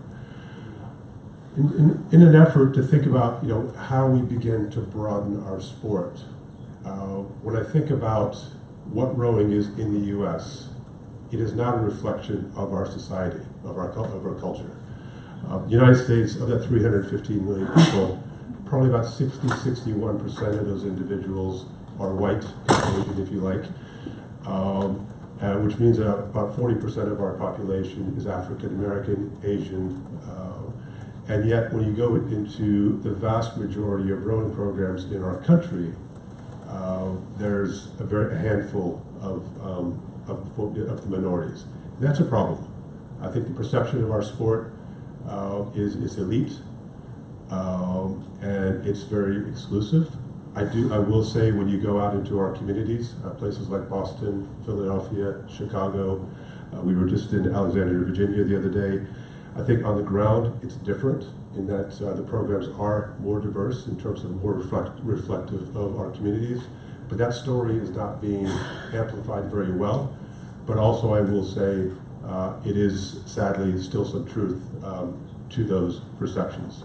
So for us, focusing on diversity is really beginning to think about how we start to break down the barriers of entry.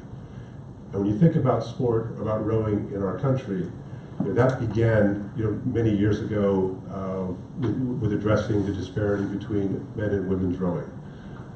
Then it evolved to thinking more about the physical limitations, as in disabilities, and how do we get people to participate. And now, as we're continuing to evolve, it's beginning to break down the cultural barriers, if you like, in terms of how our society is structured. And when we start to think about the terms diversity and inclusion, and again, this is not my quote, but I think it really reflects sort of some of the challenges and the opportunity. And it is, if you think of diversity as I've been invited to the party, I've been invited to the dance, but I'm still standing on the sidelines, but at least I'm there. And inclusion is I've actually been invited to participate. And when I think about my own rowing experience and what I've seen in the years that I've been in and out of the sport, is I think many of our clubs, our organizations, it's still a challenge for somebody on the outside to come in to the community. So I spent many years rowing in Philadelphia. I'm sure some of you have been there. There's a wonderful history in Philadelphia of Boathouse Row, of 12, 15 clubs on the Schuylkill River. All have very, very strong traditions, and when you get to know them, actually very strong outreach programs. But at the same time, there's such a tradition that, and I'll pick on my own club, Vesper. Somebody walking off the street and approaching the club, it's really very difficult to knock on the door and walk in and to know that there's a program, that there is outreach.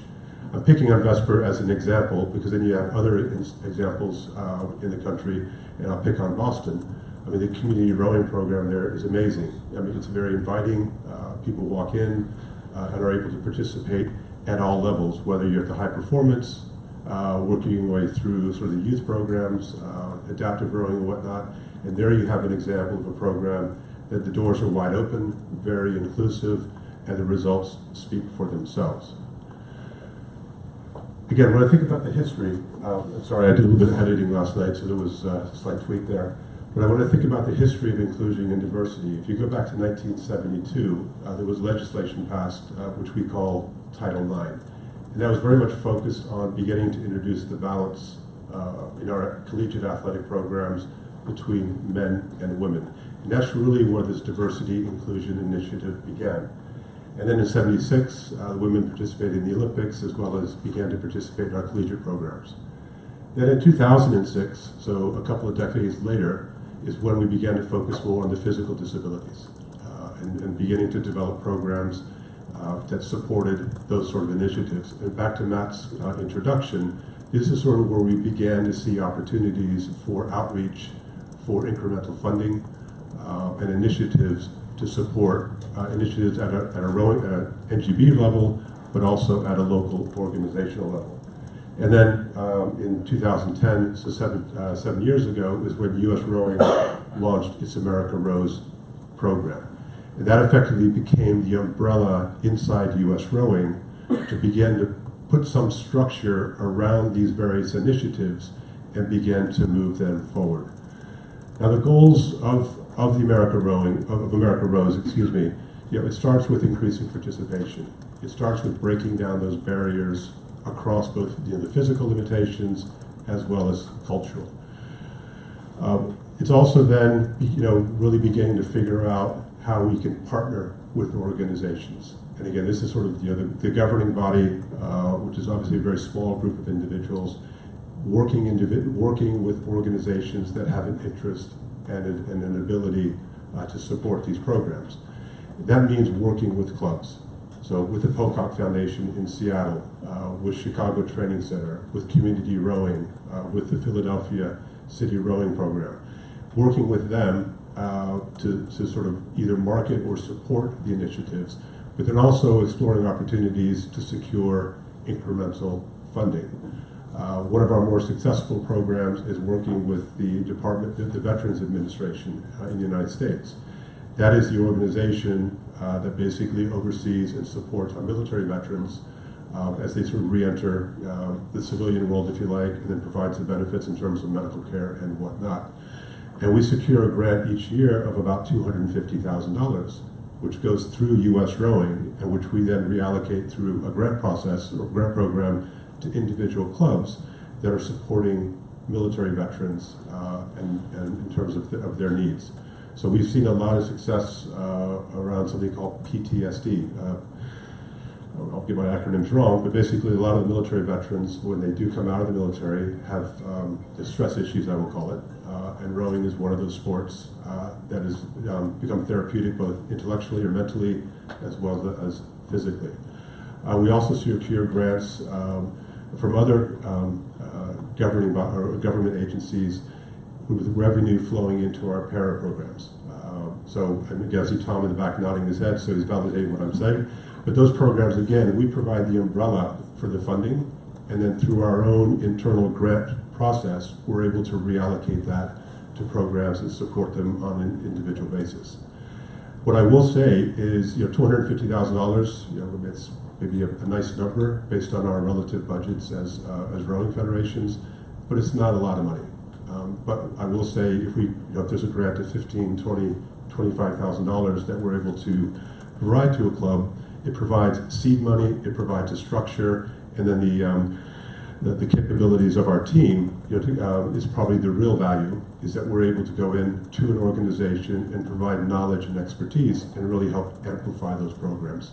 And so in many ways, this money that we're securing in the scheme of things is not a lot of money, but it becomes a catalyst for these programs to begin to focus on these priorities and begin to move these initiatives forward.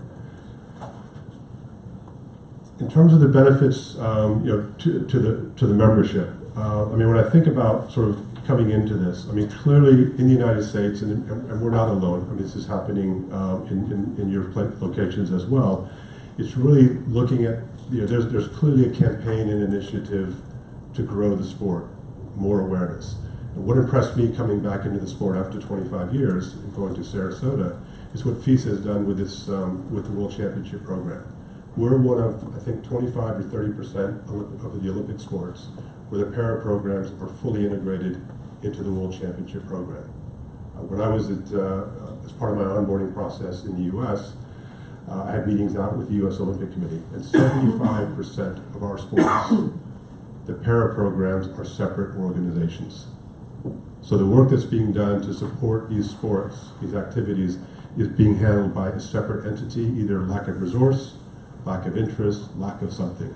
So one of the things I find very interesting and very compelling about rowing is we have integrated this, not just in the US or at the FISA level, but also at your level. The para programs are very much part of the fabric of what we do. Clearly work to be done, but it sends a message not just to our constituents that this is part of what we do, but also, I come from a marketing background, being able to tell our story to the outside world. I find this to be very, very compelling. And then in the context of the assistance, the help, again, and I'm going to pick on Tom in the back of the room and the rest of the team, but focusing on how we begin to break down the barriers to help these athletes or potential athletes come into these programs and to be able to participate.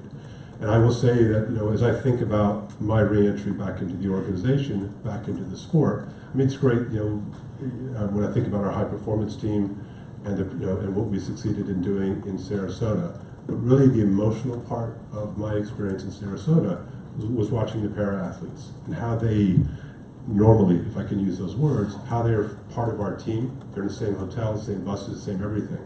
And to me, that sends a message as we then go out into these communities to saying, this is important to what we do. We're going to help. We want our sport, our activity, if you like, to be fully inclusive and to be fully integrated. And so Tom, Deb, and others, working not just at the club level, but also with manufacturers, looking for ways to improve the equipment availability and even how the equipment is structured to make it easier for people to get on the water and participate in our sport. And an entirely different topic, but we've touched on it, but also where indoor rowing will fit in our ecosystem. There will be breaking news in the next couple of months, but that's another opportunity, a direction that we're going to really begin to fully expand the interest and availability of our sport as we move forward. And the final point on this slide is the change.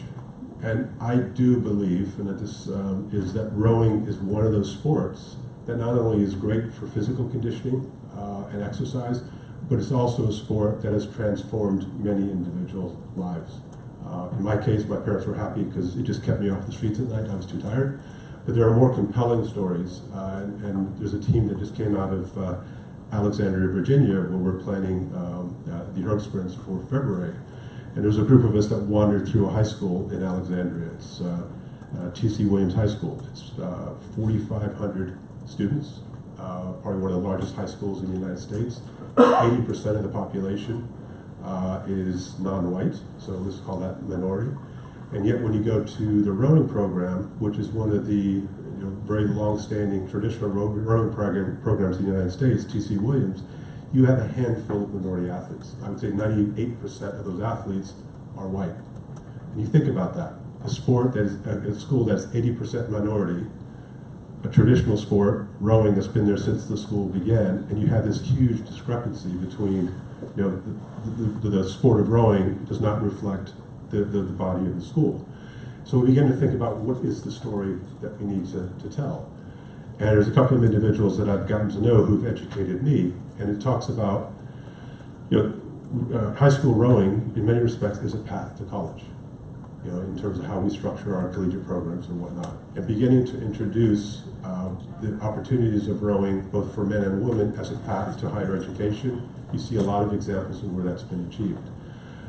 It's also a sport that has changed the paths of individuals' lives. And you see that a lot in African-American communities, inner city programs, Row New York, Chicago, where you have athletes who were introduced to rowing, began to participate, and now in terms of, when you speak to these individuals, it's impacted their lives. It's narrating that story, it's showing that. I am conscious of time, so I'm going to continue to move quickly. But what you're looking at here is America Rows is an umbrella for a variety of initiatives. We have a program around our youth regional championships where we offer scholarships programs to break down the economic barriers of crews like this. There was an African-American crew from Chicago, not well funded, but they were able to come to our events and we will waive entry fees or we'll reduce entry fees. We have our junior national team camp program. So in the United States, our junior programs are self-funded when we go to the World Championships. It's self-funded when we go to the development camps and the selection camps. So right away, we have an economic barrier that limits participation for people that don't have the adequate funds. So we offer a scholarship program or grant program to try to help defray those costs. In terms of the Erg Ed, let's go through.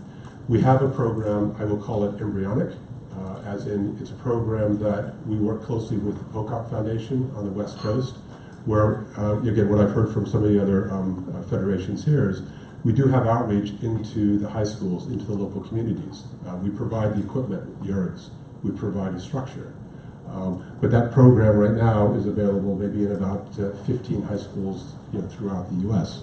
Last time I checked, we have a lot more high schools than that. So it's a structure of a program.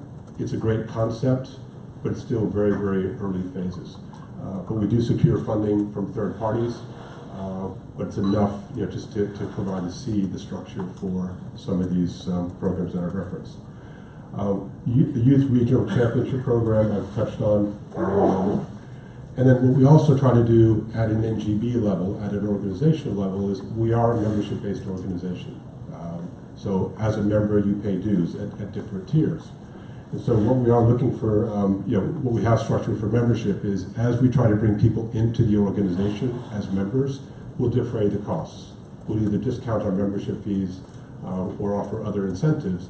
The idea being that we're trying to be more inclusive, we're trying to incentivize, bring people into the organization in a way that the economics of it, if you like, are not a barrier. Under this umbrella also we have what we call the Freedom Rows program. I touched on that earlier. That is largely funded through a grant from the Veterans Administration. And again, we provide an opportunity to support various programs throughout the U.S. And the source of funding primarily comes from the grant. But what we're also doing is we focus on amplifying those programs. So the San Diego Crew Classic, which is effectively our first big regatta in the spring each year traditionally, there is an exhibition event, and Tom, you nod your head yes or no, but I think last year we had 4 8s of military veterans participating, All of them came out of the Freedom Rose program. We tend to use that also as a marketing opportunity to start talking about these athletes, these veterans, and you'll expect to see, you'll see more coming from that. This is my last slide, and I think there's an important message here. I think that in the U.S., I inherited a great structure under this America Rose program. There's a lot of wonderful initiatives, ErgEd, the Freedom Rose, what we're doing for our para programs, and they've all sort of been the beneficiary, have benefited from funding that comes from grants, as well as some staff that we will have in the organization. And you'll see here we achieved in 2015 and 2016 recognition from the U.S. Olympic Committee towards these programs. 2017 we received no recognition, and the reason I say that and I want to highlight that is these programs, they cannot be special projects. And if there's one lesson that I've learned in my 99 days at U.S. Rowing is we've done great things. We're doing great things moving forward in terms of the whole area of diversity and inclusion, but it cannot be a special project. And to me, that's sort of a shift in our thinking, is that it's nice to have a department over here that's called inclusion, diversity inclusion, and I'm picking on Deb in the middle of the room, who's, maybe it sits on an island, does great things, gets these programs moving, and we win awards. But if it doesn't become the part of the fabric of what you do as an NGB, we're missing a real opportunity. So one of my challenges and one of my goals as whatever you want to call me, the CEO, is as we move forward to 2018, is these programs will continue and we will secure more funding. But it needs to become part of the narrative of what we do at U.S. Rowing. So it's not just Deb or Tom sitting in offices talking about it, advocating for it, but I want my national team coaches. I want my membership team. I want the people that are answering the telephones. I want me. When we're out in the field and when we're dealing with our membership, this is just part of the vocabulary. And that to me is the transformation that we're going through as an organization, and the money will follow. But if we don't have this as part of what we do, it becomes a special project, and if there isn't money or if there's a restructuring, which is what we went through this past year, we don't win the awards. And so there's a lesson in there, and as you think about what you do and the success that you're doing, is yes, there's opportunities for funding, but make sure that what you do achieve becomes part of the norm. And in closing, I will say, in coming back into the sport, repeating what I said a few minutes ago, is it starts at the top. I think what FISA have done in terms of fully integrating the para, the adaptive programs into the fabric of the World Championships sends a very, very strong message to the rowing community, and more importantly, to the outside world, that this is part of what we do. So I'd like to think a year from now when I come back, and if Matt lets me speak again, we'll come back with probably more details about how we evolve and whatnot. But again, I think we have made good progress. And the next year, I'd like to think that we will make great progress in collaboration with all of our membership. So it's slightly longer than I would have liked, so I apologize. But thank you very much for your time. And any questions?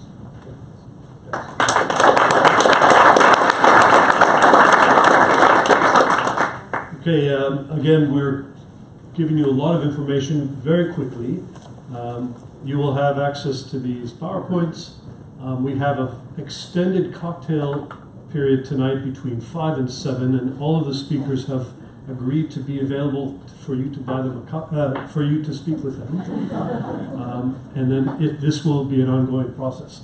So another example of accessing funding outside of our normal way to think about this, and having an impact and making a new brand for the sport and for the federation. So we'll take, does anyone have a question for Patrick? Otherwise we'll take questions at the end. Okay, so you're free now for a coffee break. Let me check my time. I was very generous. So you have till 11:30, and we'll start again up at 11:30. Thank you.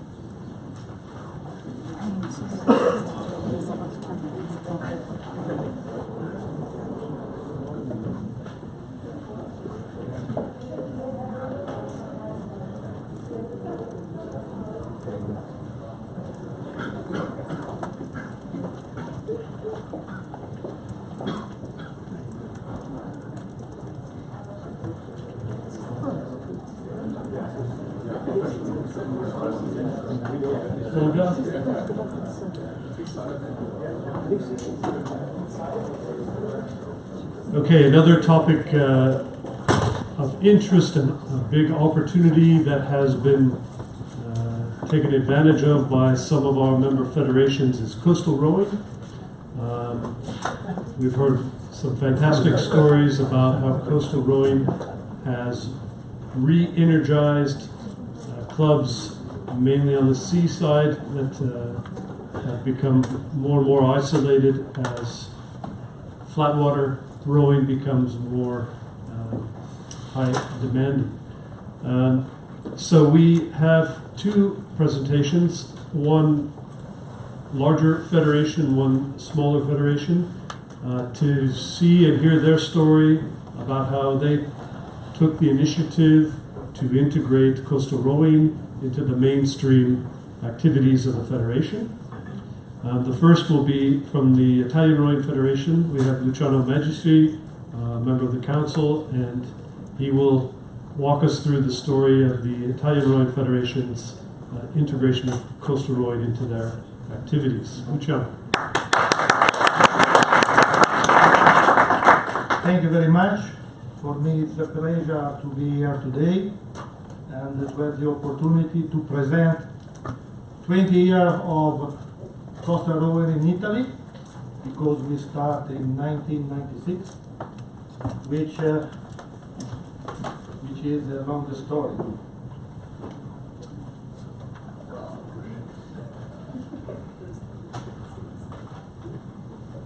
Okay, during the last 10 years, we had an incredible development of the coastal rowing in Italy, and today we want to present what we have done in this year and the gradual process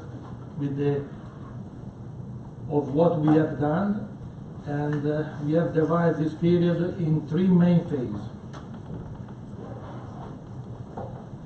1996 up to 2004.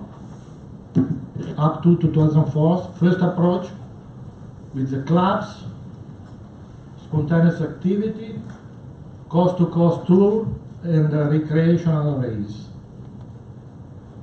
Was a long period, but you know, we have to introduce a new concept of boat and to convince the club that this was an important occasion to do activity along the coast of Italy, that you know is not easy to row with the Olympic boat due to wave, due to wind, but not only on the coast, also on the lake, because in Italy we have a lot of big lake, which the condition of the lake is very similar to the sea, with wind and wave.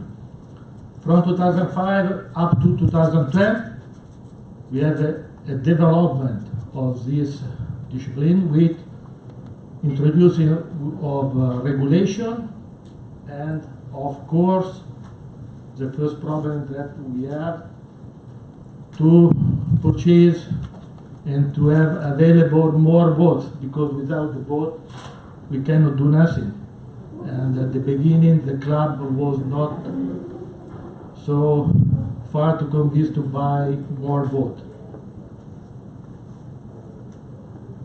In this year we organized also the first national championship and the first World Coastal Rowing Championship.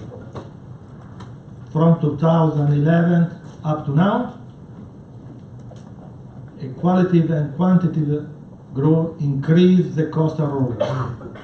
New club introduced this new discipline, and many organizations of championship and the World Rowing Championship. History, brief history from 1996 to 2004.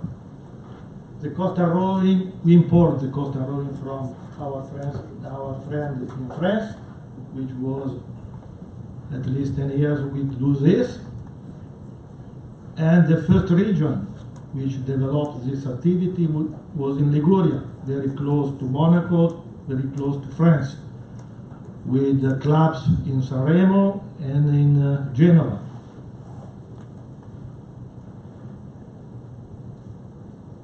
At the beginning was only a promotional and touristic recreational aspect to be taken in consideration. With the strong relationship between rower, sea and network.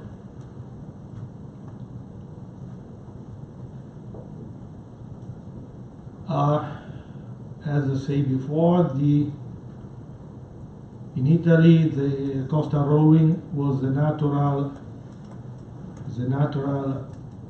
improvement that the class be done due to many kilometers of coast along the sea, Liguria and many other regions, and also the lake.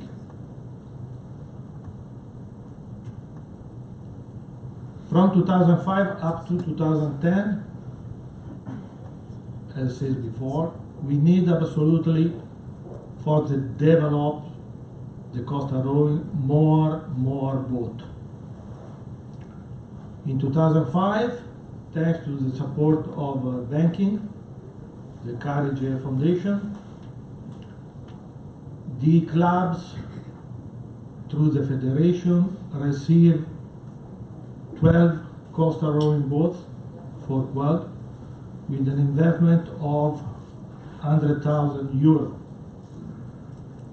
This was the beginning.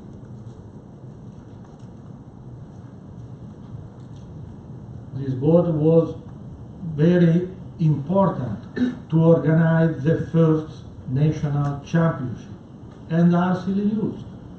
They are using these boats as a training and also in the school.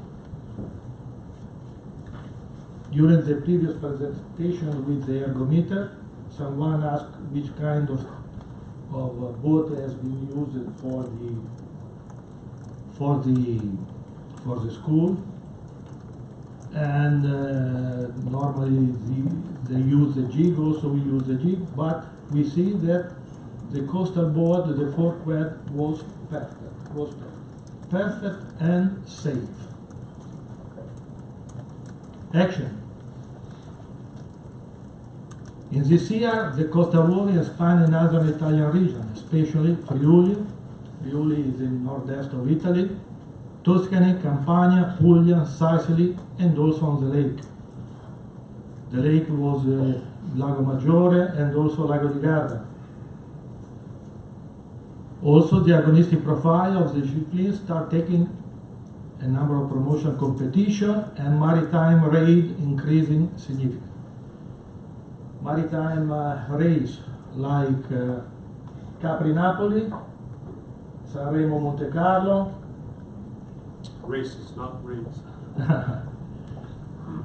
In the next few years, first promotional competition started for the issue of the first coastal roller regulation, because it was important for the Italian championship to have a specific regulation which define the type of boat, the category of rower, and what is necessary to have a regular championship like the Olympic boats. Well, in the meantime, the FISA indicate the rules to develop the coastal rowing and establish the first edition of World Rowing Coastal Championship for clubs.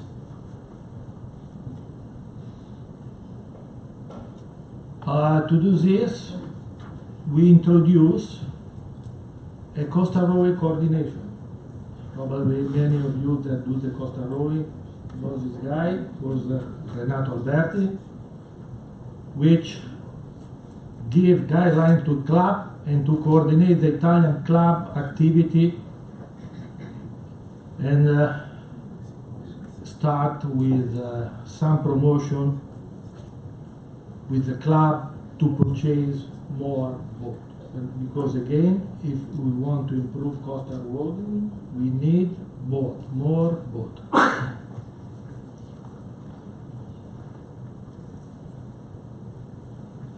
In 2007,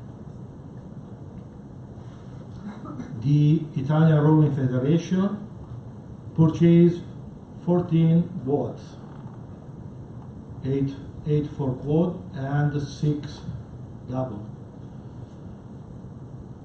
and provided boat to the club, which participate to the Italian Championships, and according to the ranking of this race, they receive this boat. In 2006, the first edition of National Coastal Rowing Championship,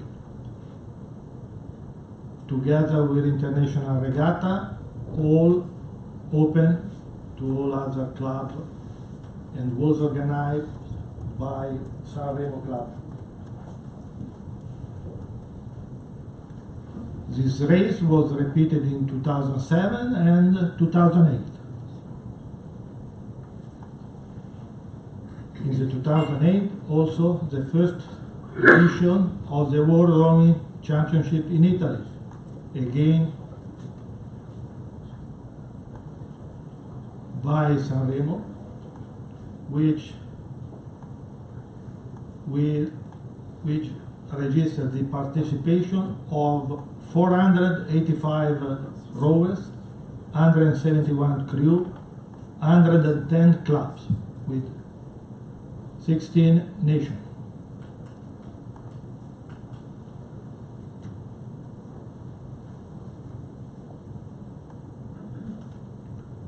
Again, the coastal rowing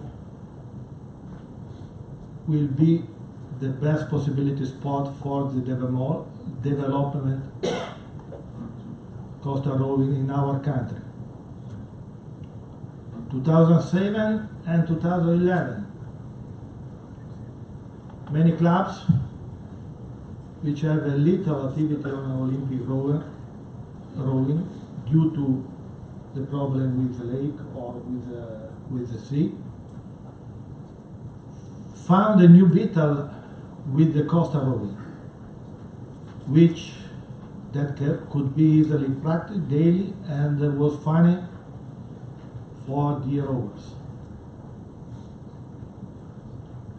New clubs in this year was introduced with the constant increase of the participants. Promotion to purchase boat investment supported by the federation. In 2010, Italian Championship, and 2011 World Championship again in Italy. In 2011 was done in Bari, on the south of Italy. The 2011 World Championship was a significant milestone for the development of coastal rowing in Italy.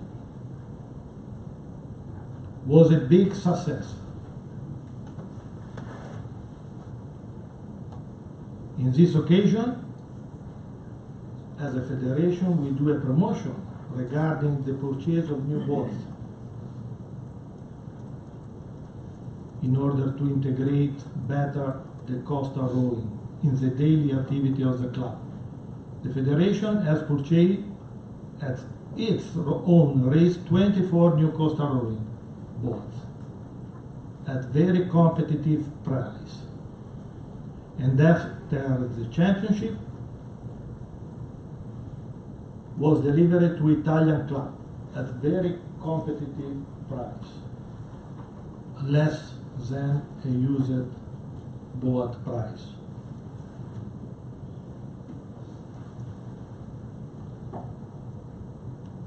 This is a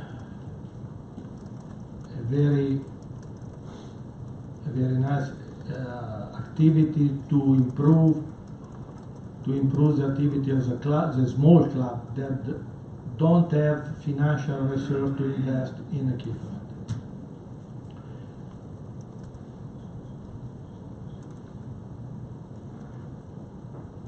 2011 World Rowing Championship organized in Bali was important because the level of the organization and competition has increased significantly compared to the previous edition. 21 nations, 600 rowers, 211 Italian rowers, representing 30 clubs. Was introduced in addition technical standard to host the event. A lot has been done in terms of communication and attractiveness of the event for the sponsor activities and for the spectators. A commercial village in the area of the race has been done. A big screen to follow the competition was placed in the waterfront. Many spectators followed the race. The location was strategic, and the short distance between the city center and the promenade where the race course was developed facilitated the presence of the spectators. The good promotion using an helicopter was realized and spread by local TV, and nice promotional video was produced.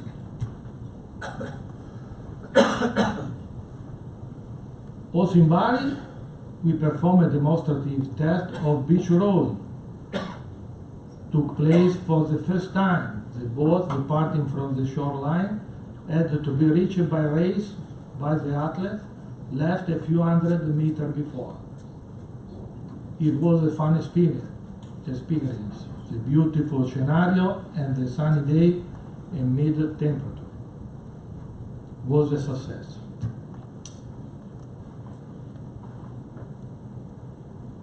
From technical point of view, it was the first championship organized according to the new FISA regulation.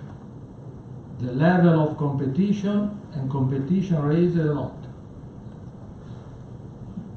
Many athletes of national team took part to the 2011 World Coastal Rowing Championship. And also this in the next year was done by other athletes. Some numbers. In the graphic you can see the increase of rowing. The red one was the rower which participate to national championship. Starting from 2010, you can see that the numbers of rowers are more than 200, and starting for 2016 and 17, we reach 300 and more presence of athletes. The number for the World Rowing Championship was less. The difference of number was especially due to location, because its location is very close to Italy. A lot of clubs participate to the race. Otherwise, like in Lima, not many, but someone participate.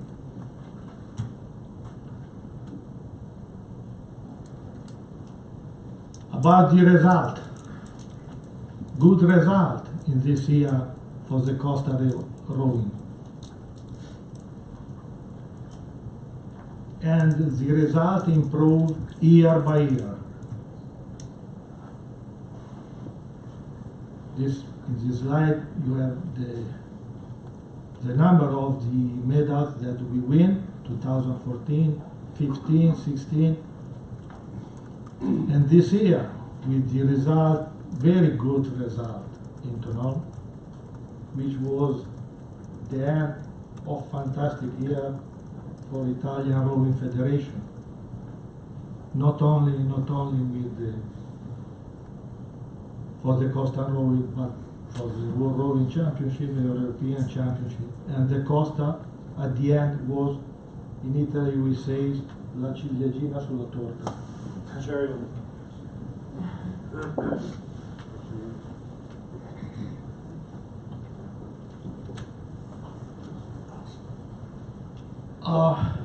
some 3 years, the World Coastal Championship is not anymore a championship for clubs only, but FISA now allow entry as nation federation team, basically to encourage small and developing nations. Frankly speaking, Italy is currently not ready to open to a coastal rowing national team or crew. But, for example, one of the board which win the medal gold in the last championship in the fourth board, 3 rowers was the same rower which win the lightweight man 4 from Saturnia Club. That is a club board, but with the 3 national rowers.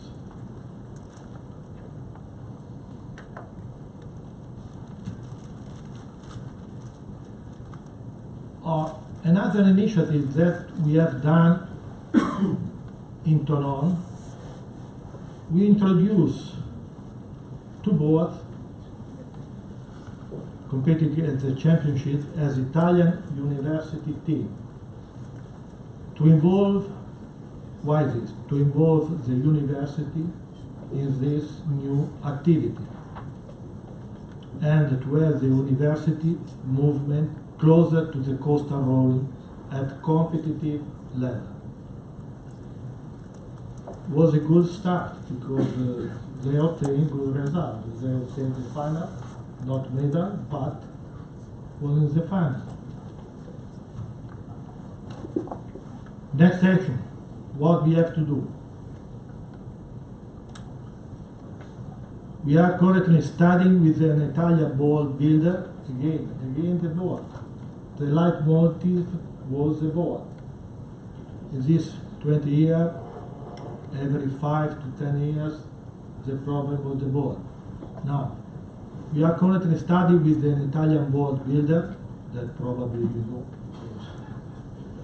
is very familiar to everybody, but it's our partner, but it supports our initiative, and we are looking for a possible promotion to facilitate and support the renewal of board and equipment for our club. This board builder is currently helping a lot with its board at national and international level. We are also very interested in hosting again in 2020 a World Coastal Rowing Championship in Italy. We sent the request intention to organize the Coastal Rowing Championship in Italy in 2020 in Palermo for the first time in Sicily.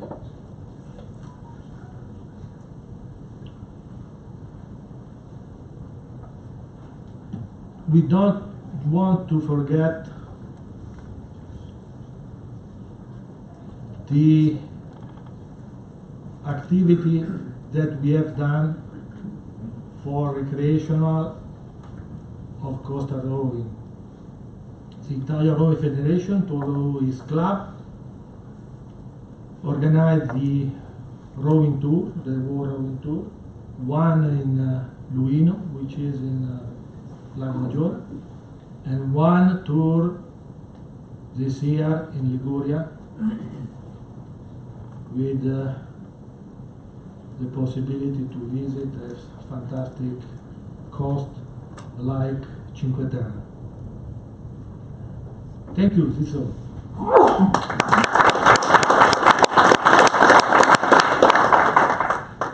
Thank you, Luciano, for that history and background.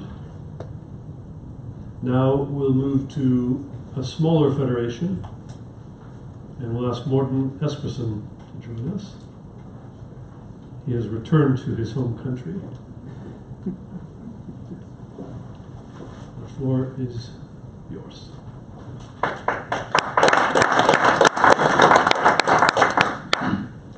Firstly, Firstly, I'm delighted to send a congratulations to Irish Rowing with the success of the ERC thing. And now I see also that the coastal thing is playing a bigger role, and they're trying to take over some of the clubs and develop coastal rowing within the federation. As you can see, our Vice President Connie Sørensen is not here, so I've promised to step in and show the presentation. Coastal rowing had always been a big program in Denmark.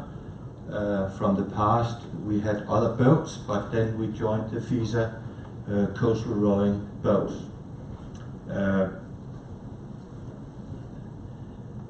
I'm delighted to say that the last 10 years we have seen an increase numbers of boats and clubs participating, but also we have solved the funding problem. And I think that is very crucial to the survival of the coastal rowing. The Danish rowing is approximately 142 clubs. We have target clubs of 50 along the coast, and it's a federation based on family and also very club orientated. The memberships is approximately 60,000 registered members and another 4,000 as veterans and honorary members.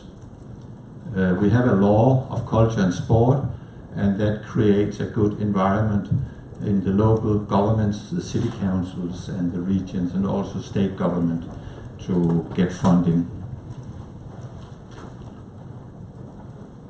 As you can see, Denmark have waters all the way around the country. There's only 75 k's to the nearest coastline.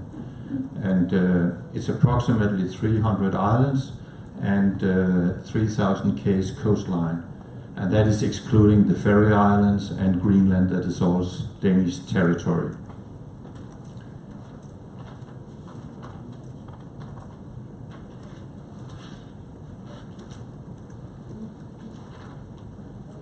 How have the pathway been to coastal rowing and its development? As you can see here, this is Kronborg Castle, where Shakespeare made his famous Hamlet, with a little thing called There's Something Rotten in the State of Denmark. It might be right, but there's also some good things in Denmark. And you can see the coastal rowers can now, from outside, have a look at the castle. And the Elsinore Rowing Club was the first one who did come in with the different boat categories and including the coastal rowing. The pathway through this have been that we constructed a company called Euro APS. It's a shareholding company, and it's controlled 100% by the federation. And generally speaking, it was to create funds for other activities, including coastal rowing. And so you can see 2006 I was in the board at that time, so the decision was taken, and I was supporting it the first 5-6 years to generate funds. And in 2011 we had our 125 years anniversary, and we got foundations to come with coastal rowers, coastal boats also for that. And then later in 2014 we created a network. I was not there, but the network is not just a discussion club, but it's an action club of clubs to try and develop the coastal rowing.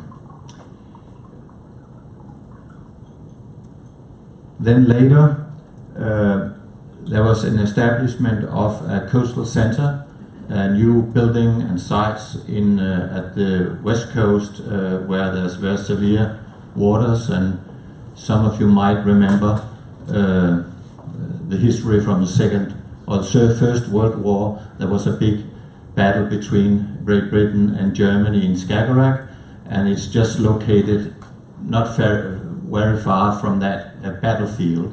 So there's also a museum in that area. And it's quite nice rowing center because it gives it's attached to the local club, and it also gives possibilities to have youth camps and a couple of other issues, including surfing and kayaking, sea kayaking.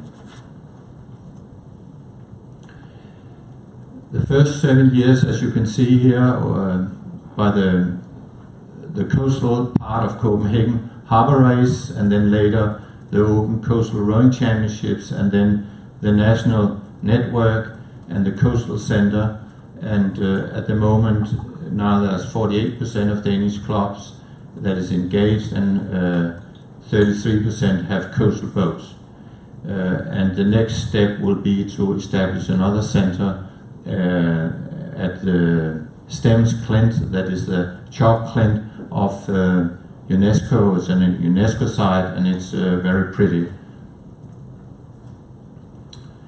This national coaching program in Denmark is about network meetings, and of course also it's integrated in education program now, and this network creates holiday tours, and also they have a long distance competition, and then we have the Danish championships, and some crews have had success at the FISA World Rowing Coastal Championships. Just the growth of number of boats, the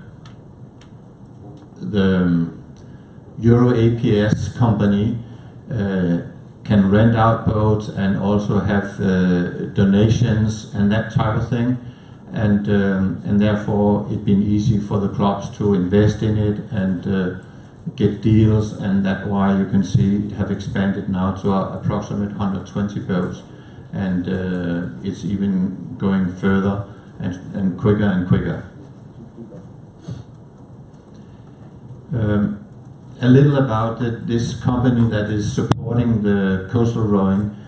As you can see, they have demo boats to the clubs, and at the moment they have a revenue of net revenue of approximately 100 to 200,000 euros a year, and it's growing with a turnover of 3 million euros. So that is after 11 years, and it seems like it's the right direction we are going. And all the money goes back to the rowing, mostly coastally, but also to youth activities. There's also a strategic plan for the future, and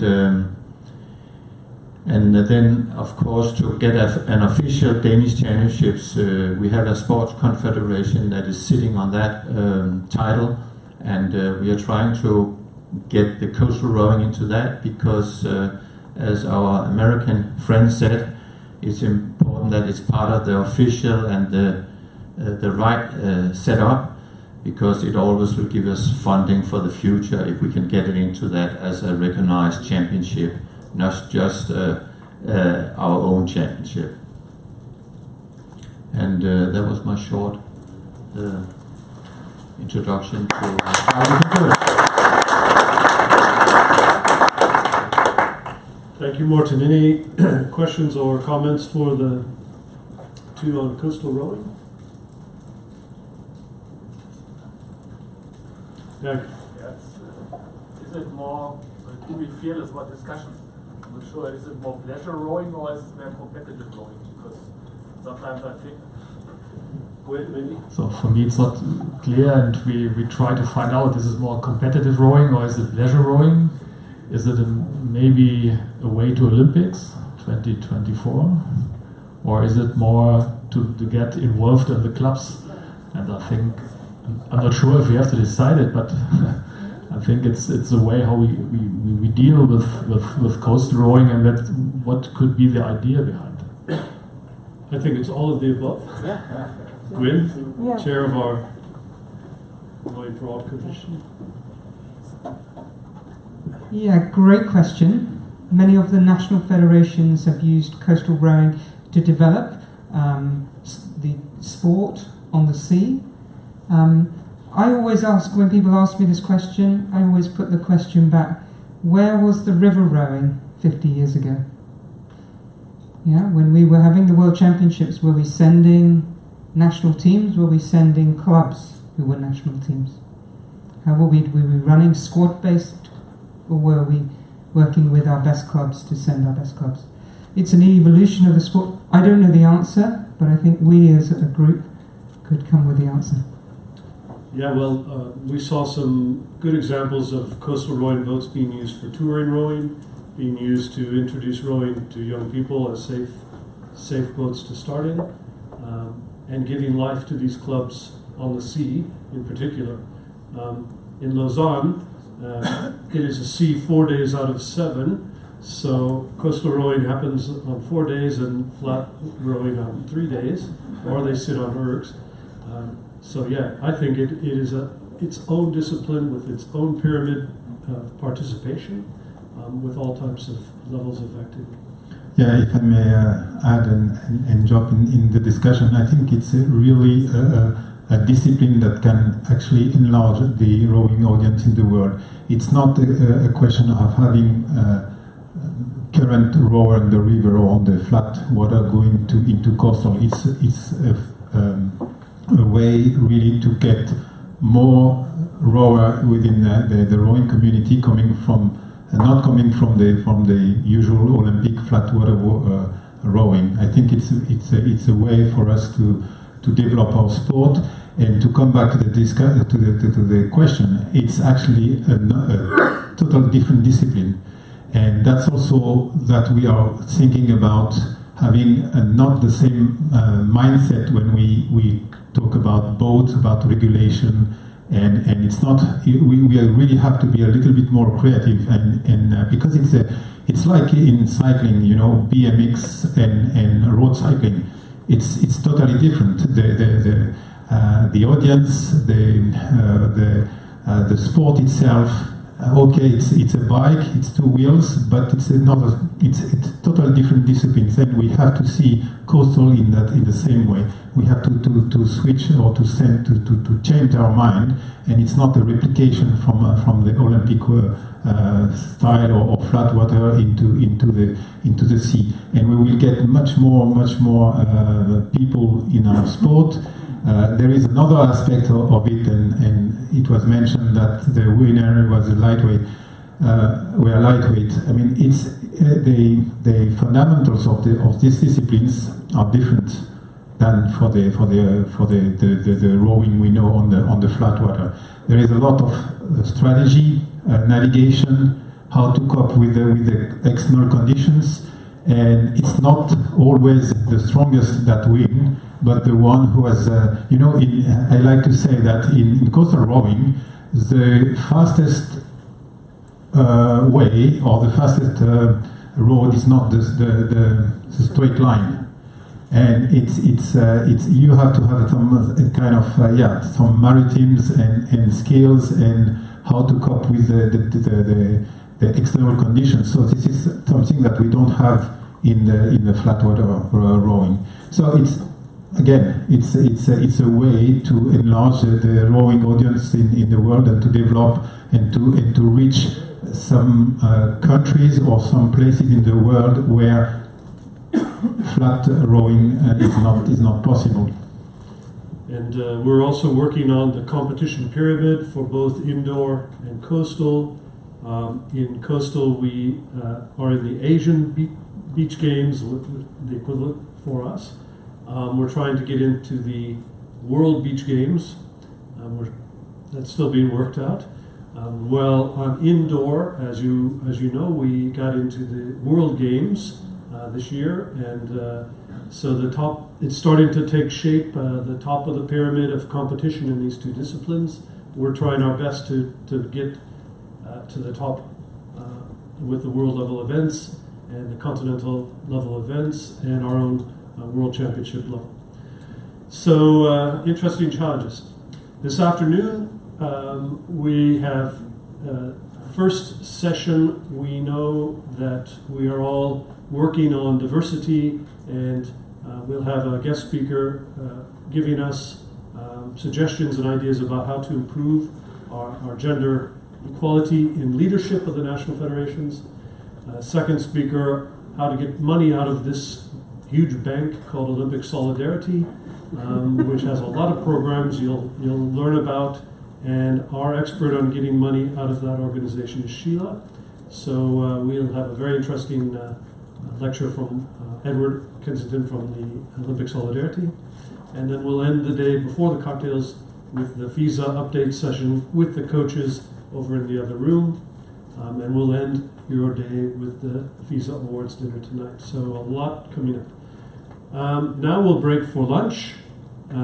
And Lucy will remind me where you will go for lunch. Is it the restaurant where they have breakfast? It's in the hotel restaurant, yeah, where breakfast was served. Okay, all right. So thank you very much.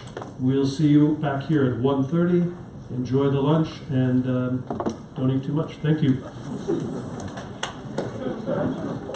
To me to collect the data, because that's what I get to share with you today is the opinions of other people, opinions of individuals involved in FISA on this topic, so that we can move forward. Just to put it in context a little bit, this particular study was supported by the IOC and involved rowing and triathlon. So the data that I'm presenting to you today is specifically from rowing, but there will be some comparisons to the sport of triathlon as I explain the results.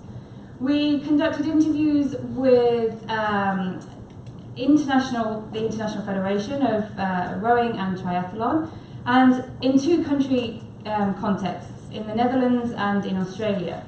We had a limited amount of funding and time to do the project, and we wanted to look at comparative, to some extent, countries that are quite liberal and forward in the understanding of gender equality. Okay, so the topic of gender equality, to put it into context within sport,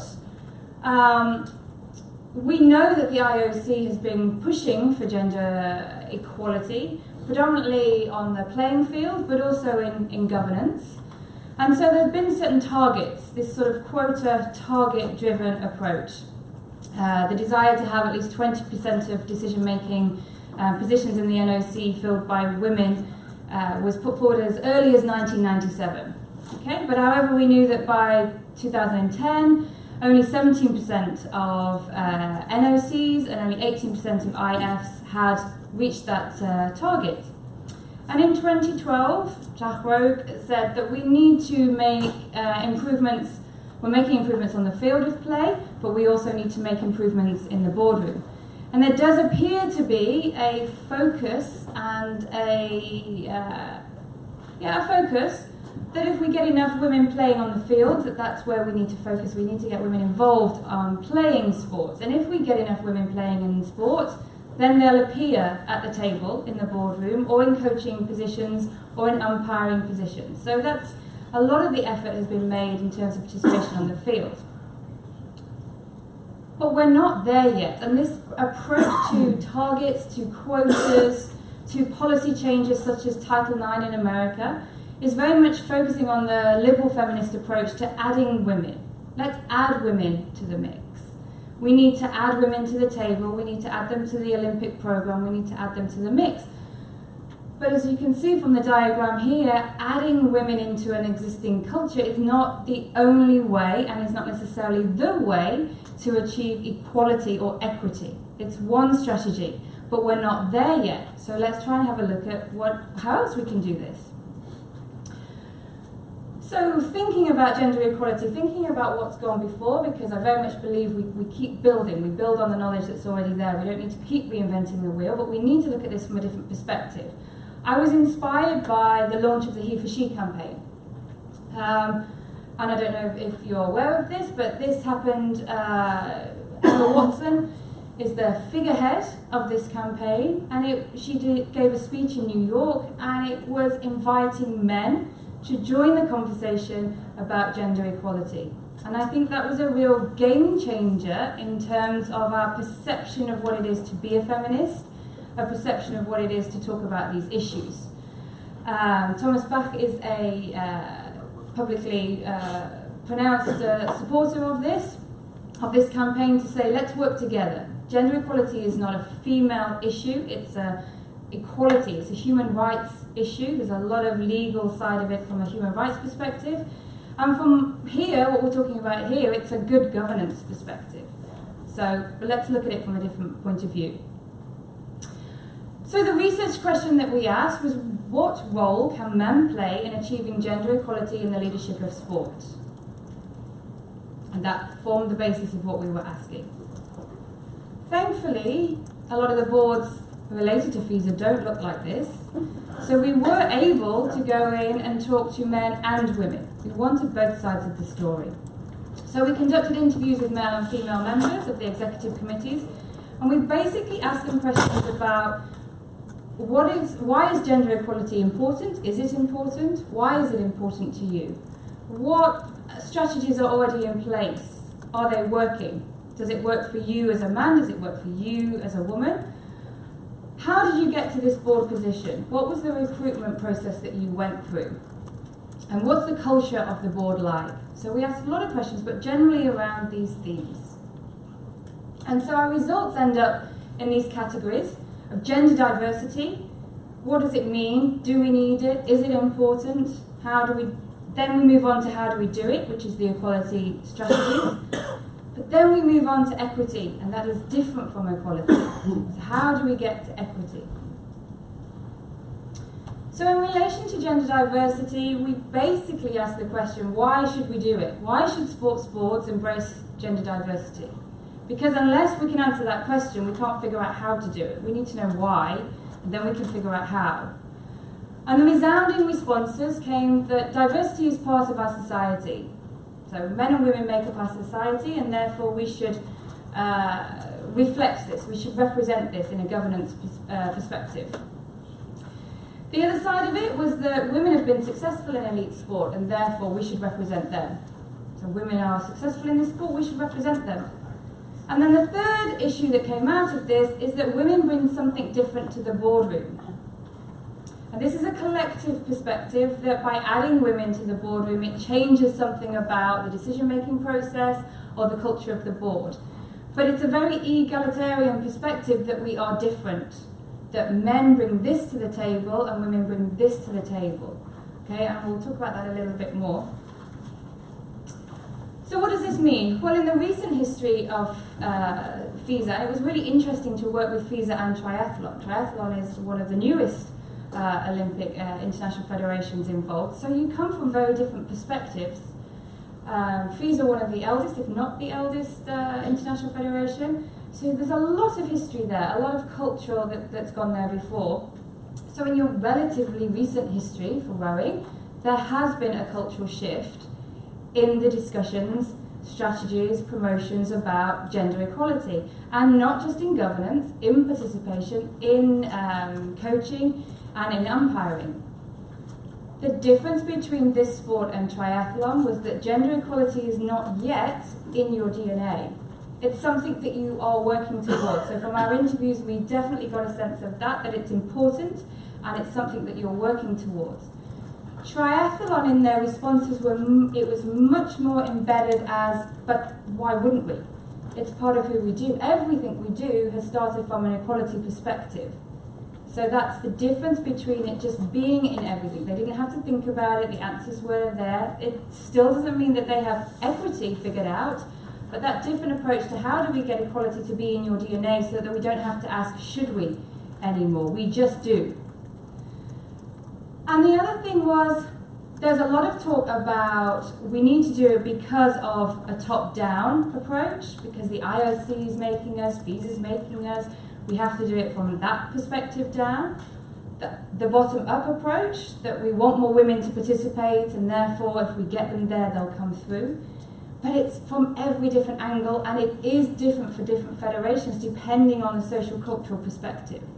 So the point of that bottom comment is that there isn't one answer that I can stand up here and tell you, this is how we do it, and this will work for all of you. But it's about understanding what could work and then adapting that to the different situations. So our recommendations, we recommended that FISA continue to develop a gender-inclusive organisational culture. so that it is in the DNA, so that it does come in every decision that's made, in every image that's put out there, in every topic, so it doesn't have to be a add this, it's just part of. Our second recommendation was that FUSA continues to develop and impose as far as possible the push-pull strategies. That does make a difference. Organisations will say, if we have to, then it's easier for me to make this happen in my organisation. So there is that need for some legislative push and pull directions. So that's why should we? But then what strategies are working? So this is talking about the recruitment of individuals, how do they get into these positions? So what strategies associated with gender equality did individuals experience? 3 strategies came out from our research.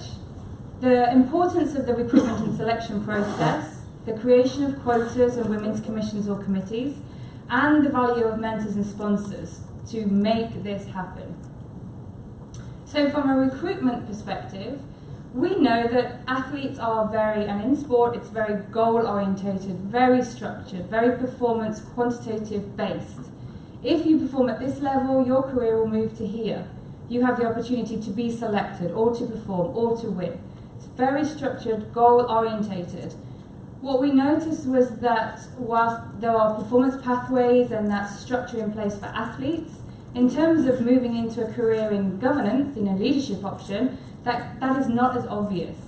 It's not as clear-cut as thinking about, I am going to have a seat at that table, this is what I need to do to get there. So a pathway to the boardroom. There was lots of different methods of recruitment, which is great because again, it needs to work in different contexts. But the downside of that is how do we understand what's best practice if there's so many different ways? And linked to the quota debate is the pushback that why is that woman at that table? She's there because we needed to tick a box. So we've done that, we've added the numbers, we've got the 30%, and this question and this pushback as to, but does that person deserve to be there? Never heard that about a male member of the board, quotas or no quotas. There was never that question. Does that man deserve to be at that table? Did he have the skills? Did he have the qualifications? That only came about in relation to the female.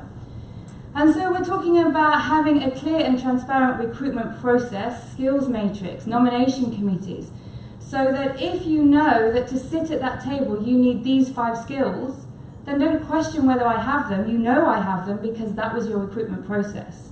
The same way as the guy sat next to me or the person sat opposite me. So that transparency and clarity is important to create this culture. The other thing that we found is that women often need to be asked, and need to be asked more than once, to step forward to consider this process, to take a seat at the table, to move forward. And it did make a difference in some cases whether or not it was a man or a woman asking and supporting. So that is important to know. And here's a quote from somebody that we interviewed that said, I had the support and encouragement from male colleagues, but there were obstacles. To get the council's support and to get the recommendation for the Congress, it was a bit tricky. A lot of people said, we have another candidate who's very experienced, very old, he's a male, he hasn't got kids, and he's a totally different phase in his life, so he'd be the better person to take the job. But none of those things, what do they have to do with the skills that are required to do the job, apart from the availability to do the job, which of course is important. It's no good being the best person if you can't attend any meetings. No one's saying that, you've got to be available. But that push, this person can do it because they have access. Well, how do we give that same access to other individuals that aren't necessarily male and old and childless? The quotas and the Women's Committee. So quotas, as I said, a liberal feminist approach to sport. It's used a lot to say 30% in governance, in positions. And it is important to have a critical mass. It is important to have more than one. And this works the other way. So this works in terms of an all-female board. Adding one man to an all-female board also doesn't help with equality. You need a critical mass. The 30% is a critical mass. I would love to say, if we're talking about equality, why aren't we talking about 50%? Who got the maths wrong in this conversation ages ago? Why are we stuck with 30 as the optimum? But anyway, but it can be a counterproductive move if it's not seen as legitimate. And again, this comes back to then having the transparency in the recruitment process, in the skills that are required. What was really interesting comparing the two sports, so triathlon also have a women's commission, but the pushback there was, well, they have a women's commission, so they should be sorting out this problem. What are they doing about it? Those women in that commission should be fixing the equality issue. Your commission here was received much differently from that. The commission here was, it's a cross-commission. It has a different approach. It is working because it works across. So that was a very key point.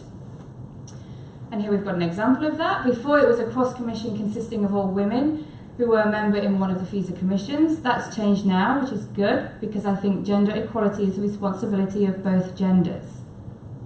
Yes. And then we talked about the final point in the strategy for equality is looking at mentors and sponsorship, and there is a difference between those. What we found was a lot of informal systems of mentoring. Again, great that it's there, but how do we make sure it's everywhere if it's informal? How do we make sure everybody gets access to it? How do we make sure we engage both genders? And also always remembering that there are positive benefits to being the person doing the mentoring as well. It's not a one-way experience. And that it should be part of the recruitment and development process, which it is. It is that informal, somebody coming up to tap the female on the shoulder and say, have you thought about? But how do we make that more strategic and sustainable for longer term development of equality? And again, I wasn't expecting this, but I thought this was an interesting outcome. Women can mentor you and encourage you and be a role model, but it's the opportunity presented to you by a man that can make the difference. You think, if they think I can do it, then maybe I can do the job. And I was astounded. I talked to so many amazing individuals with so many skills and careers outside of sport, top high-flying individuals, and when I said, what made you come into this role? Well, I was asked, I never thought about putting myself forward. Well, that shocked me, that there are people at the top echelons of their careers that never thought about putting themselves forward. And in general, we do know that men have the confidence to put themselves forward for roles that they are maybe 60% qualified for, and women have a fear of putting themselves forward unless they are 100% qualified for. So we need to be aware of that and help both sides to appreciate when is the time to put yourself forward. So our equality recommendations are, we recommend that boards create a long-term, defined and formalised recruitment strategy, including targeting potential future appointments. So it's not this ad hoc, there are no women, where are they? Well, they're there, we have to find out how to encourage them to stand out of the crowd. Recommendation 4, we recommend that the Women's Committee is replaced by a name change in Equity Committee so that it represents the diversity. Gender is one aspect of diversity and equality, but that it remains a cross-commission entity. And that we recommend that FISA develop a mentoring and sponsorship programme for women's professional development and opportunities for future appointments. And again, this is not to say that that doesn't exist, people did talk about it, but not everybody was aware. So that awareness of maybe more formal than informal. So that's equality, and that's great, and that's what a lot of people talk about, getting to equality. But that's not really what we should be after. What we should be after is equity, that move to an equitable environment. So that moves from just adding to changing the culture. And we know that sport is a male cultural institution. It is. It has a history, that's where it comes from. But how do we make it a equity inclusive culture? In this context, we were looking specifically at the board culture and the experience of being in meetings and the culture of a board. It's important to continue to look for diversity, and respondents were aware of that, and respondents were aware that gender is not the only issue that we should look at. But sometimes there is a either or kind of response. So we did hear that people would say, okay, well, in this particular country, our diversity is to do with language and cultures, and so we need to make sure that our board represents that. And so we can't do women as well. We'll do the language, but we can't do the women as well. And yes, it's complicated and it's multifaceted, but how are we going to figure out to be inclusive of all these different types? What we did learn was that the chair is fundamentally important in setting the tone for the culture of the meeting. So a lot of people would say, and this could be a male chair or a female chair, but their awareness of gender stereotypes, subconscious bias was having an effect. It does set the tone for what the culture is like. And it really is about understanding and appreciating what men and women bring to the table. It is not enough to say we have X number of this gender sat at the table. Are we listening to the voices of that gender? Are they in roles that have decision-making opportunity? It's not just about who's there, it's about who's being listened to. So I think by tradition, rowing is quite a masculine sport, and so the culture in general and in meetings can be quite masculine. We have seen a change quite recently. I think having at least quite a substantial female chairs in the room, that's changing the culture as we speak. At some points, you always have masculine eruptions.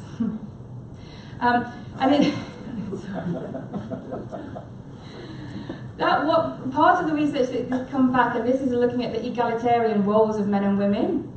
Men would say it's good to have women at the table because they can stop the aggressive, competitive nature that can exist between men. Well, I'm a redhead and I can be extremely aggressive and competitive, but there's this assumption then that if I'm sat at the table, that's not my role. My role is to dampen down other people having those experiences. But why? Why can't I be the one that's actually fighting for my cause and being aggressive and dominating? I don't necessarily always have to be the one that shushes people down. So our sixth recommendation, our final recommendation, is that we recommend that chairs are trained to lead meetings that facilitate equitable culture. In part of the IOC research, this was a recommendation directly back to the IOC. I think it should be something that they are facilitating, that they are running, that filters down to all different sports. But at least it's awareness of, and there's a lot in Silicon Valley looking at this kind of issue of our subconscious bias. So even if we come with the best intentions, we can make those comments that are derogatory without meaning to. So how do we facilitate an awareness of that? This is, again, we were inspired by the He for She campaign, this joining the genders together to discuss this topic. And this particular quote from Emma Watson, I think is a nice one to end on. Both men and women should feel free to be sensitive. Both men and women should feel free to be strong. It is time that we all perceive gender on a spectrum, not as two opposing sets of ideals. So it is also a case of saying that guys should want to say, we can't have the meeting past 3 o'clock because I have to pick up my children. Or so the different roles in this meeting, that is equity, not this standard you bring, I bring, and then the mix will just happen. I tried to replace the adding women to the mix idea to creating a house and a culture, different ways of bringing voices and opinions to the table. I just threw Santa in there because of the time of year that it's happening. I'm not expecting you to try and find a mythical person at your table for board meetings, but about trying to have a diverse range, and that it's not just gender, and that we need to bring this all together in order to create an equitable culture in governance. Thank you very much.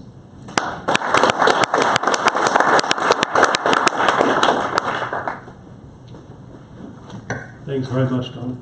Could you define for me equity and diversity? No. Am I allowed to ask the questions? Define diversity and equity. For me, it would be that diversity is difference.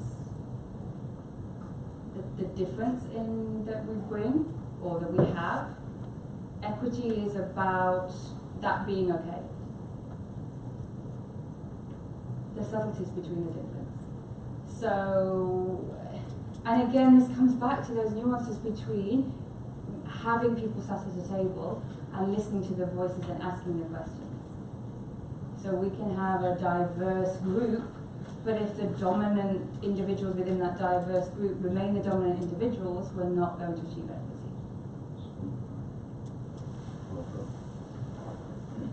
Okay, I need to think about that a little bit. Other questions or comments, or how many national federations have a women's committee?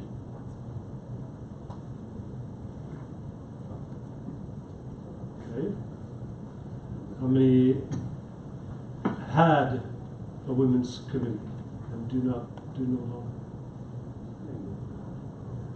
And can you just share the reasons why that changed, Andy? Yeah, it was, well, I guess it was before my time actually, but my understanding was that there was a women's commission put in place a number of years ago, but going to your point, it was predominantly around the participant group.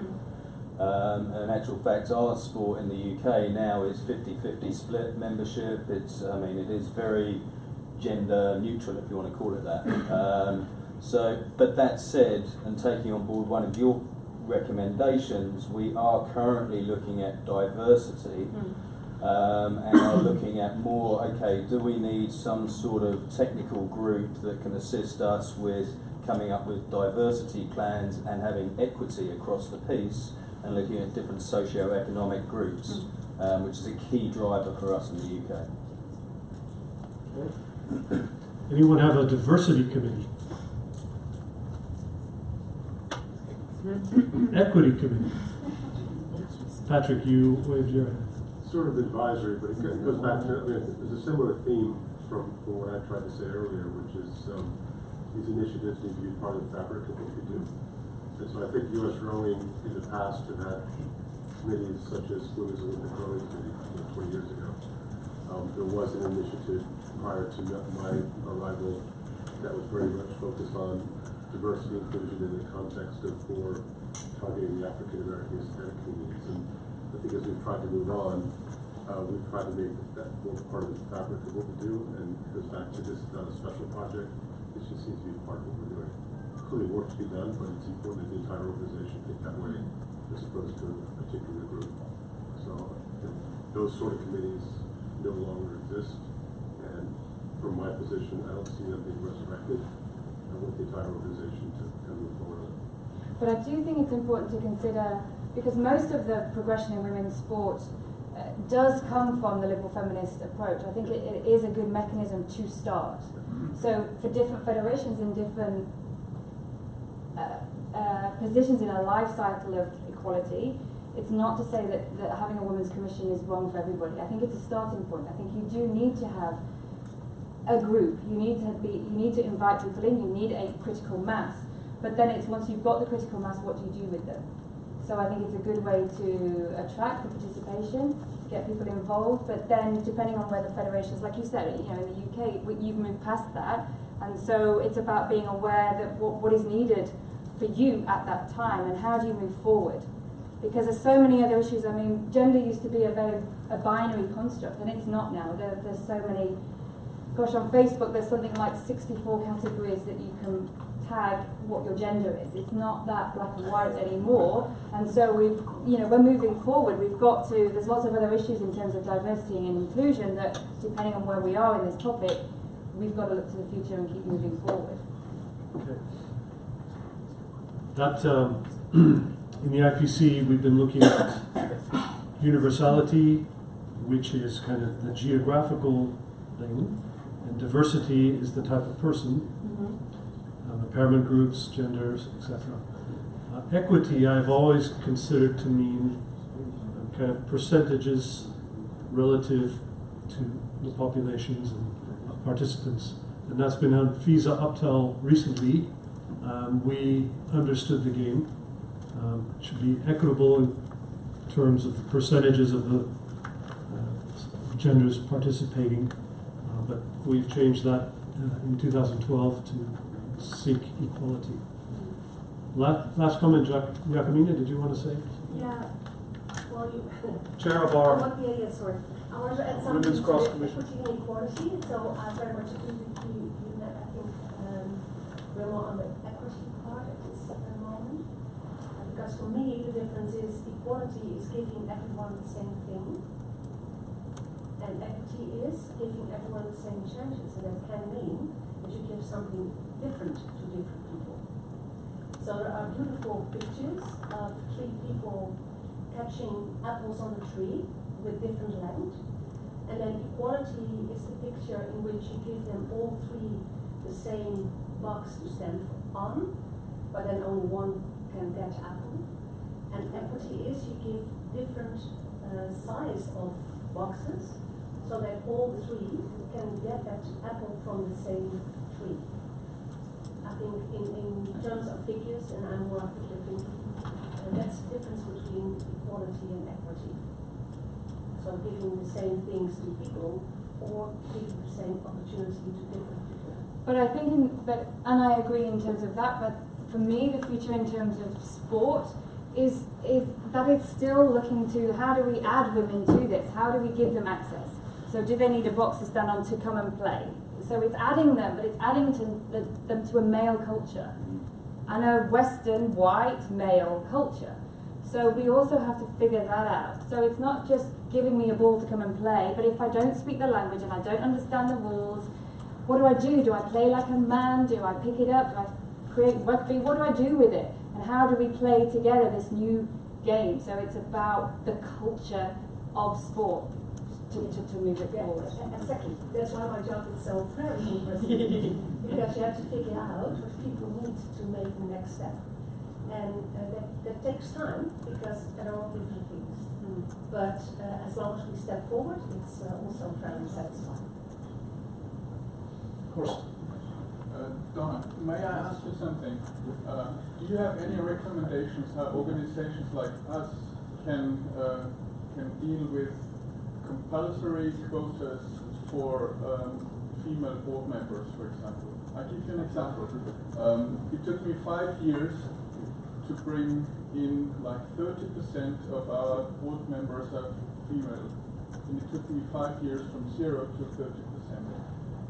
And how, because we have a 4-year election term, so I can't change my board on my decision. It needs to be voted every 4 years.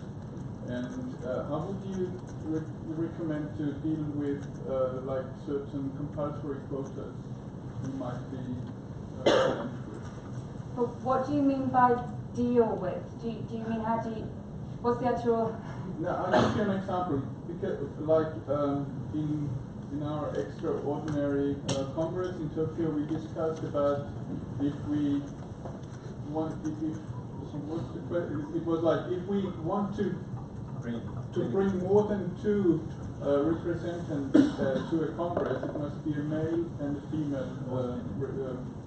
Was it like that? Yeah. And then sometimes it's difficult for us because we don't have female sport director, for example. I can't change him like that. Yeah, and that's my point in terms of being strategic. It is about being strategic. What we're hearing from Rowing particularly is that, and this is the pathway to the boardroom, and being strategic about that. Okay, you may not be able to find your women tomorrow, but in 10 years' time, you should know now where you're going to find them in 10 years' time. So it's that strategy to, if they're coming through the clubs and they need to be presidents at club level, and then they're going to come through to your national federation, the same way as we do with participation, let's start with getting them involved in the governance of clubs within the country. So and retaining them and keeping them there so that in 10 years' time, you're not having this question. And we're not talking about quotas anymore because it is 50-50 and it is equitable at that point. But we've got to think strategic in terms of where they're coming from, the same way as we do in terms of participation. Tricia Smith?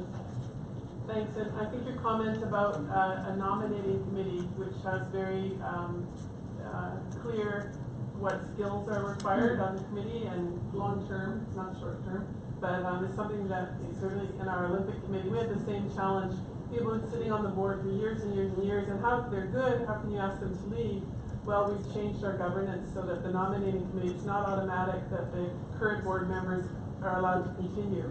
And so it's a very open process. They say what skills they're looking for depending on what the strategy is going forward for the committee itself. Yeah. And it's been very effective in terms, because we're not great on, we're not at 50-50 either on our board, so, and we're pretty open to that. So it's, the nominating committee is addressing that, and it's, what you said, it's very important that the skills are identified very clearly and it's transparent, then people feel comfortable that, okay, that's the right decision. Yeah, and obviously you're working, so that predominantly the biggest influence for that was from the Australian data, because from an Australian sport governance perspective, their standards in Australia, that's across the board from a national perspective of the need to have the skills matrix and a nomination committee. And then it works both ways in terms of transparency, for the board to know what they're looking for and what skills they need, and for potential candidates to know whether they have the skills.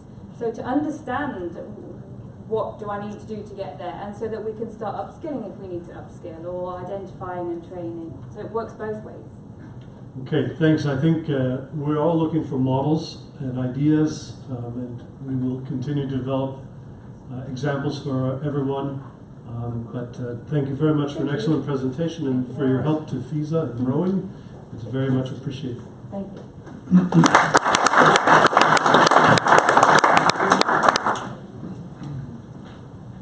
Okay.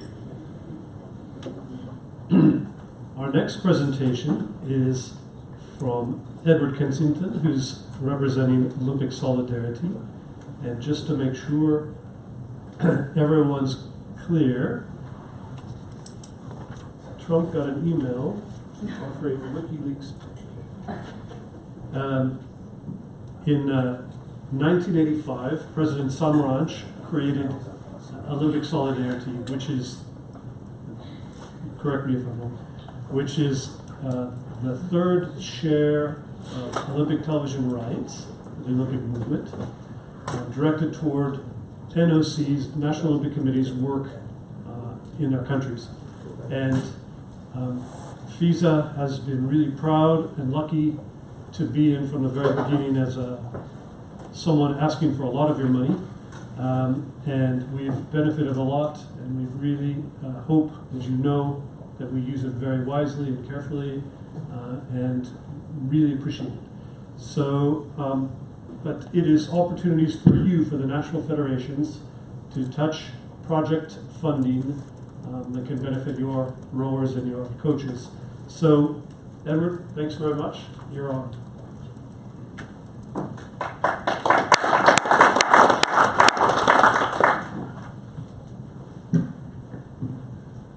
Good afternoon.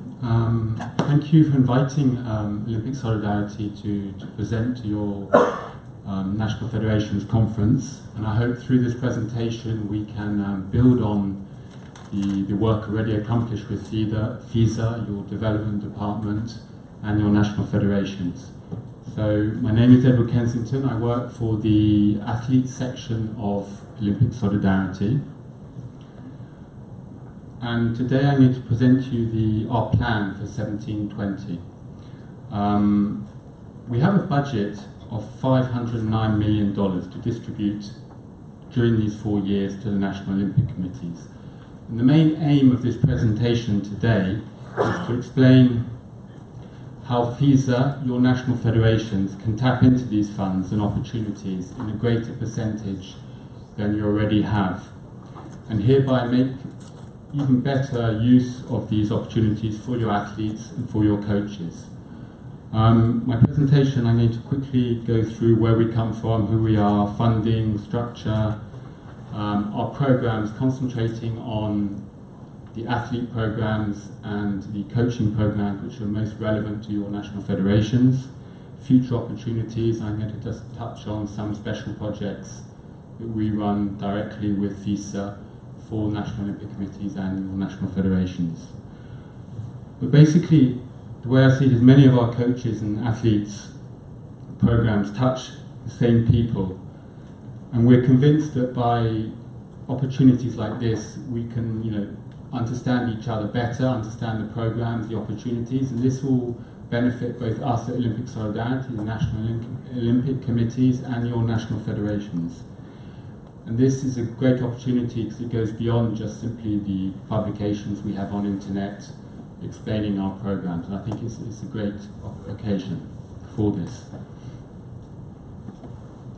So let me just start by, before getting into the details of our 2017-2020 plan, for me it's always important to recall the history of Olympic Solidarity, its reason to exist, or its raison d'être, and how it stands within the Olympic movement. This will be very brief, and I will get to the details of the programs. This slide shows us sort of a little bit of what the Olympic movement's all about. We have Olympism, which is a philosophy of life which places sport at the service of humankind. This was developed by Baron Pierre de Coubertin more than 100 years ago, but it basically hasn't changed since then.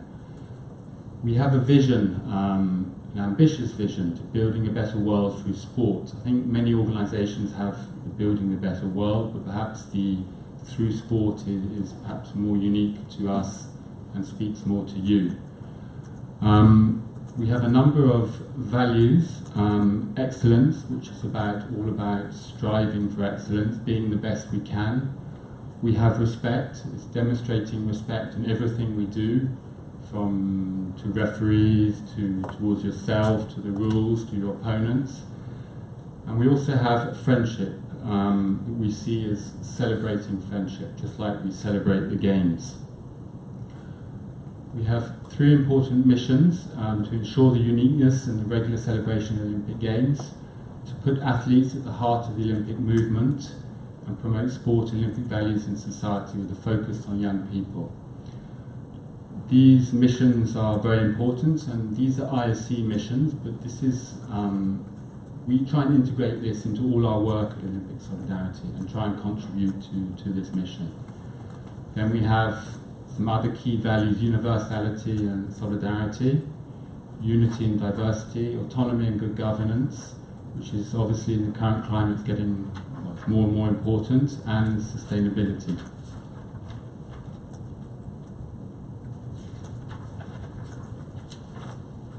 The Olympic movement is made up of 3 main pillars, namely the IOC itself, the National Olympic Committees, and the international federations.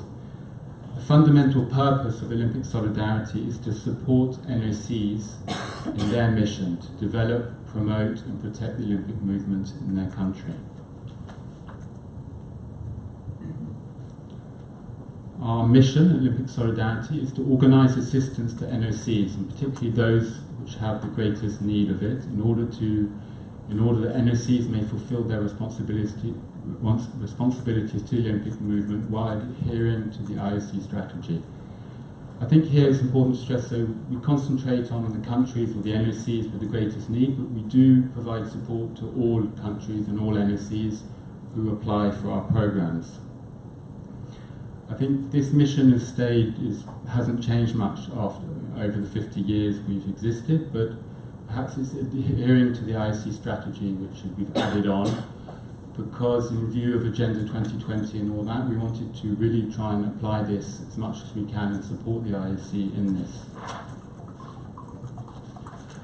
We work with all 206 National Olympic Committees around the world, well actually 205, but one suspended. Again, we concentrate on those with the greatest need, but in order to ensure the universality of the Olympic Games and to try and offer a fairer playing field to all countries.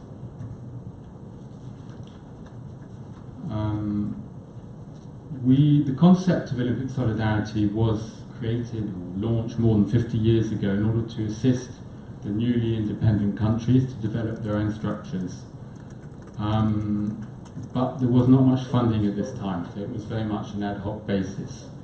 I think the key dates for us are the arrival of Juan Antonio Samaranch as president in 1980, and then the LA Games, where for the first time the Games generated some money, and this enabled Olympic Solidarity to really launch itself to set up an office in Lausanne and start distributing funds to national Olympic committees, and to offer the programs that I'm going to talk about later in this presentation.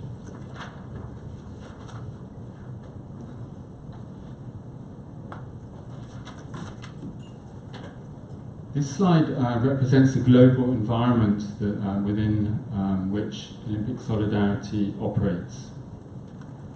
The Olympic Solidarity funds come from the IOC. Our board is what we call the Olympic Solidarity Commission. We have an office in Lausanne where we administer what we call world programs. We also work with the Association of National Olympic Committees, whose also office is in Lausanne. But we've also, since 2001, we sort of decentralized, meaning we have an office in each continent. This office actually belongs to the Association of the National Olympic Committees in that continent. So part of the funds go directly to that, and they administer it for their programs. And we administer other ones from what we call the world programs from the office in Lausanne. We meet regularly between these different entities to try and target our programs most effectively. Obviously, the continental offices know the specificities of each continent better than we do, but we try and meet a lot so we don't overlap our programs, and we try and focus our programs according to the needs of each continent and of the different countries. As I said,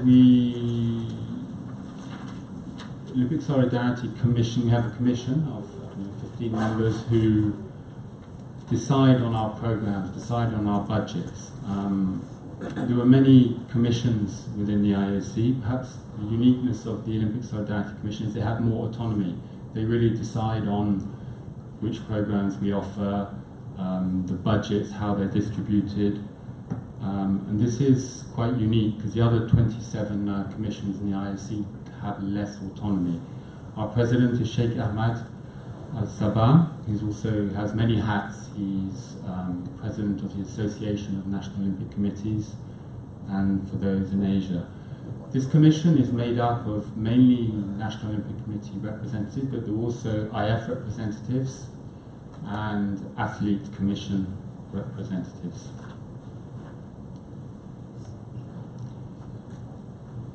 In terms of our office in Lausanne, where we run the programs from, we have our director, Perret Mirault, who's also Deputy Director General of the IOC.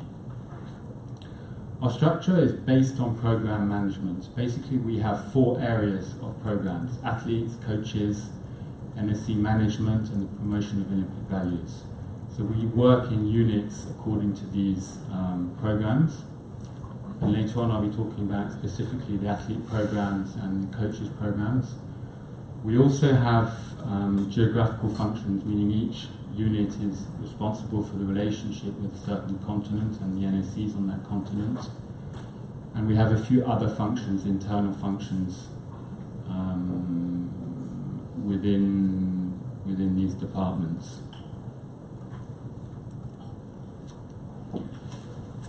I'd like to talk about, so at the end of the last 4-year plan, we did a big review of our programs. This review involved the international federations, national Olympic committees, certain national federations, and to sort of review our programs, what we'd offer for 17-20, but also to talk about our objectives.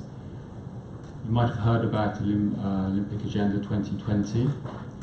And through our programs, we're really trying to promote this through education and advocacy.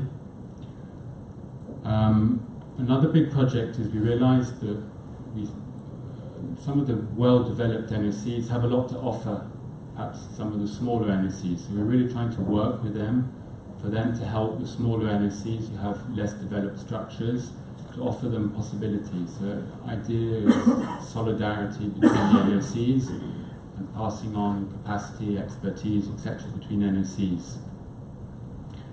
We also want to focus more on the countries or the NSCs and national federations with the greatest need. We came to the conclusion that although our mission is to help those with the greatest need, a number of smallest NOCs. In fact, we weren't helping them enough because they didn't have the office capacity to apply for programs, to report on programs, and things like this. So we set up a system of mentoring to try and work really closely with them and tailor our programs for them so they can build up their capacity to apply for them, to report on the funds, etc. And of course, in the current climate in the sport world, we are really concentrating on transparency in the accounting, the audits for national Olympic committees, where the funds go, etc., etc. This is very important at the moment. And as always, our primary focus is the athletes, so we want to, with our IOC Sports Department, support the athletes in efforts to protect them. So, national Olympic committees through Olympic Solidarity, have three ways to access programs. First of all, we have the world programs. So these world programs are managed by the office in Lausanne. As I said before, there are programs for athletes, coaches, management, and the promotion of Olympic values. So for this, NOCs send directly to us in Lausanne their applications. They can also benefit from funds, what we call IOC subsidies, for their participation in the Olympic Games, meaning each NOC, for every athlete they send to the Olympic Games, they get a part of the revenues, like a subsidy.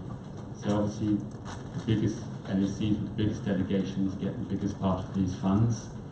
And finally, there are continental programs managed on a continental level through our continental office, and this is so some of the Olympic Solidarity funds go to these continental offices, and the NOCs can apply directly for those programs. So that's the model. For our programs to work, we really need strong global partnership, because the cycles work in many different ways, meaning we at Olympic Solidarity, for example, for scholarships, we will consult with each international federation on the candidates. We rely on the expertise or the technical expertise of different federations to help us select the right athletes, the right coaches. At the same time, you, the national federations, are putting forward athletes for these programs to your national Olympic committees. Well, at least I hope that's what's happening. We also work with training centres, universities, the Association of National Olympic Committees, and the way I see it is, for these programs to be successful, all these entities need to work together. If there's one broken link in this chain, it makes the program so much harder, it makes them so much less successful. So I think this slide is very important to show that all these different entities, how we need to interact together for different parts of these programs.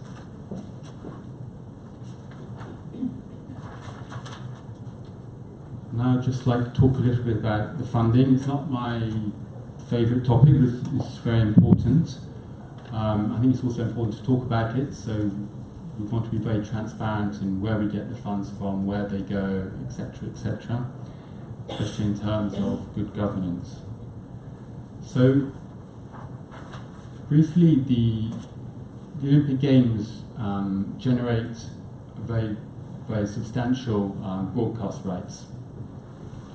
These broadcasting rights are distributed, they go first of all to the IOC. The IOC then gives a part of these funds to the organising committee of the Olympic Games, meaning to pay, for example, all the referees, the officials to go to the games. The remaining funds are split three ways. The IOC keeps 1/3, the NOCs receive the other third of the broadcast rights, but this is managed through Olympic Solidarity, whereas the third goes directly to the international federations.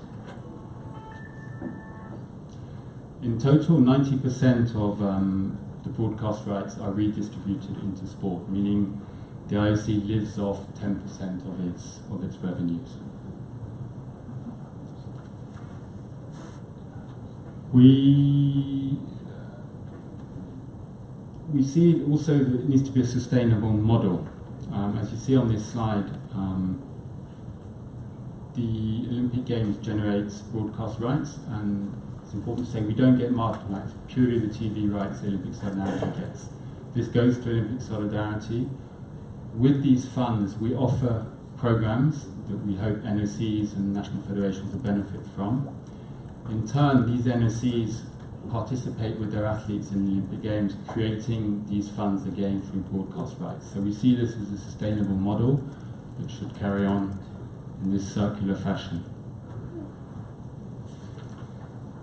So to show you briefly the evolution of our budget, so far we've been very lucky, I guess. We've got to thank our marketing and TV rights department at the IOC.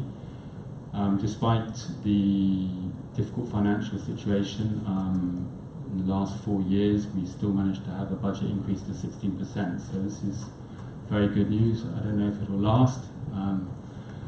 We hope so, but this is the total budget we have. Per cycle or per year? It's for 4 years. So we work on 4-year plans, we call quadrennial plans. So for 2017, 2020, we have this $509 million. It sounds a very big figure, it is a very big figure, but once you divide it between 206 National Olympic Committees, the 4 years, the 40 sports, because this includes winter and summer sports, and suddenly the figure is not quite so big. So not all National Olympic Committees use it, not all sports benefit from it, so then the figure goes up a bit. But basically we at the Olympic Solidarity Office, we have this 210 million for the world programs. So this is, I think, the important part. We have programs in 4 main areas: athletes, coaches, management, and promotion of Olympic values. In the following slides, I'm going to talk a little bit about the programs that relate directly to your national federations, because not all of them do. Why these 4 areas? Well, we believe that athletes are obviously our priority. We also believe that athletes can't really perform without coaches. For both athletes and coaches, they need good management, good administrative bodies to function well. And finally, this all needs to be underlaid by good Olympic values in general. So I'm now going to talk about the athlete programs. We have 7 in all, but I think there are 3 that concern your national federations, which is what we call the Olympic Scholarships for Athletes Tokyo 2020, the Continental Athlete Support Grant, the Youth Olympic Games. Basically we have programs to touch athletes of all horizons, level, ages, sports, and on all continents. Because we have programs here, as you see, for the Olympic Games, for the Youth Olympic Games, and for multi-sport games. We hope, well, based on our past experience, we expect to touch approximately 20,000 athletes through these programs between this year and 2020.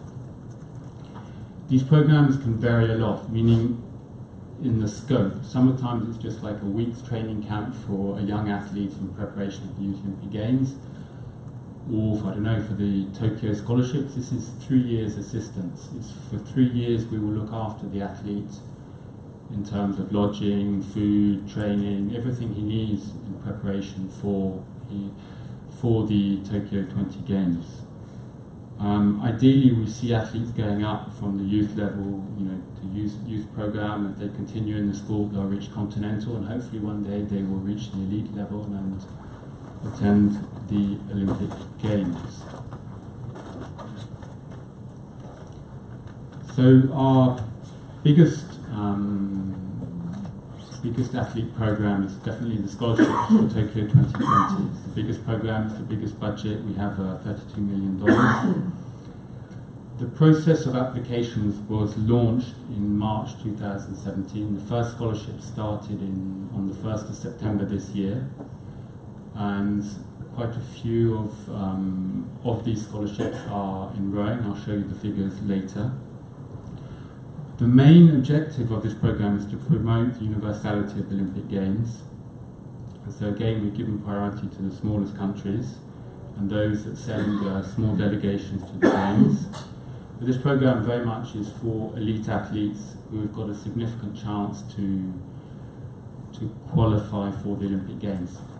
We aim to have about 50% of our scholarship holders qualify for the Olympic Games. We don't want to get too good athletes who have sponsorship, who are world champions. We want to get those who we feel, with a little bit of extra help, could qualify for the Olympic Games. In concrete terms, when you become an Olympic Solidarity Scholarship holder, you have a monthly grant, and you can train either under your National Olympic Committee or in a high-performance training centre. In addition to the monthly grant, we offer a qualification travel subsidy, which ensures that the athletes who are scholarship holders can attend the necessary qualification events. For us, it's very important, if you're a scholarship holder, you really go to the qualification events and don't miss out on this opportunity. We have a whole set of criteria, obviously, no doping convictions, individual sport, elite level athletes, the results to be able to benefit from this program, which ultimately is to ensure the universality of the Games. We also have what we call the Continental Athlete Support Grant, which is to help athletes prepare for continental games. These could be European Games, Asian Games, Commonwealth Games, Jeux de la Francophonie, any regional or continental games. This assistance is tailored to the specificities of each continent. It's very much up to the NNC to decide which sports they want to put forward to benefit from this program. And we hope that some of the athletes in this will then go on to the scholarship and eventually participate in the Olympic Games. And the final program I wanted to talk about in terms of athletes is what we call the Youth Olympic Games Athlete Support.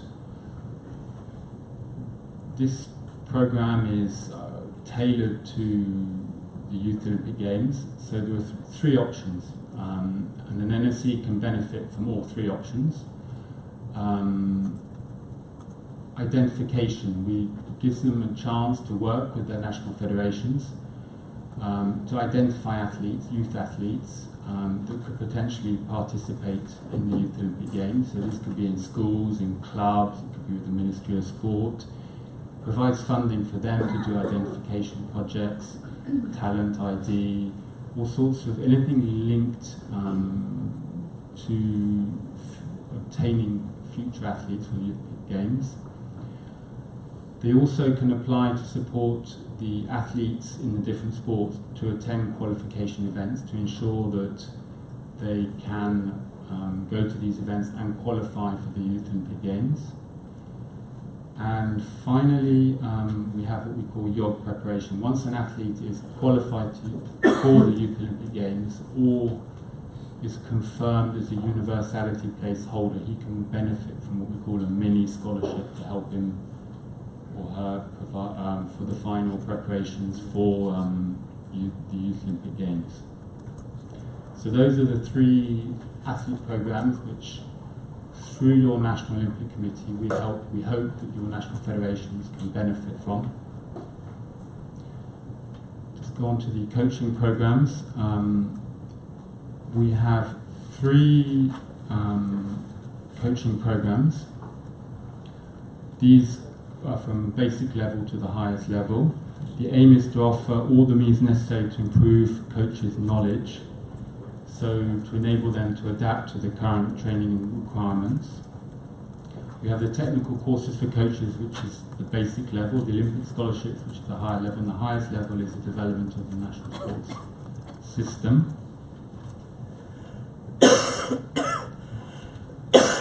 Technical courses for coaches. This program offers short-term training opportunities at different levels for coaches officially recognised by the National Federation and working in their own country. These courses are usually run by an international expert nominated by the respective international federation.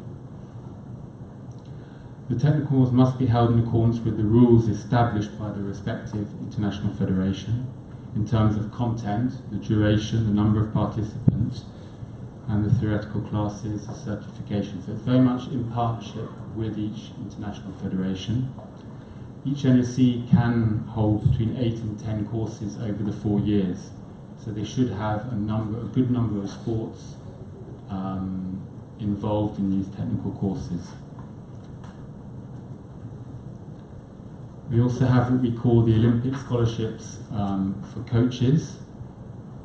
This is a higher level. The main objective is to offer coaches officially recognised by the National Federation and active in their country the possibility to benefit from high-level further training so they can acquire experience and know-how, which we hope they will then give back to their country. We have sports science and we have sports-specific training with FISA. We work with the Institute for Rowing Leadership in Boston. These courses are offered in French, English and Spanish, and each NSC can hold 1 or 2 per year. Again, so it should cover quite a few sports over the 4 years. And the final coaching program is to strengthen the national sports system and coaching structure. The main objective is to allow NSCs to develop and reinforce the global and local national sports system by putting in place like a medium to long-term structure. Basically, we work with the IF. We have an expert who will go to the country, study the situation of a particular sport. He will work with a local coach and really try and develop that sport. The idea is that it's a sport that needs developing, and we feel we could make a real impact. This expert really should work with someone appointed on a national basis, and he could come and go, and then the person in the country could continue his work. He could come back, see how it's going, and continue this work.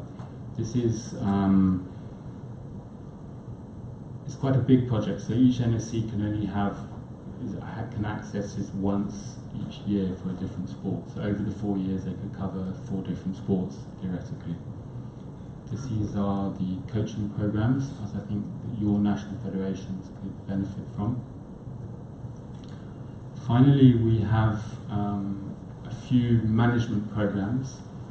It's what we call, I'd like to just concentrate on the national courses for sport administrators. NSCs can hold different management courses or different levels of management courses that cover different themes of sport administration. And obviously they invite their national federations to send participants for these courses in the hope that it could strengthen the management of national federations. They also have the possibility to just put people forward for what we call the International Executive Courses in Sport Management, MEMOS, which is a year's course with different modules, a very high level training course. And again, some of these participants come from the national federations. So I talked there about the programs available to the National Olympic Committees and therefore also to your national federations. I'd like to now talk a little bit about the collaboration with FISA. So we work with FISA for all the nomination of athletes and coaches scholarships. Obviously we rely on FISA's technical know-how and technical analysis to decide on these scholarships. FISA also nominates the experts for the technical courses like the coaching courses that I explained earlier, and also for the technical appraisal of these development of national sports structure projects. So this relationship is very important. In terms of the procedure for you to benefit as a national federation from these opportunities through your NOC, I mean, in an ideal situation, the NOC would go to each of their national federations and say, these are the programs we have on offer.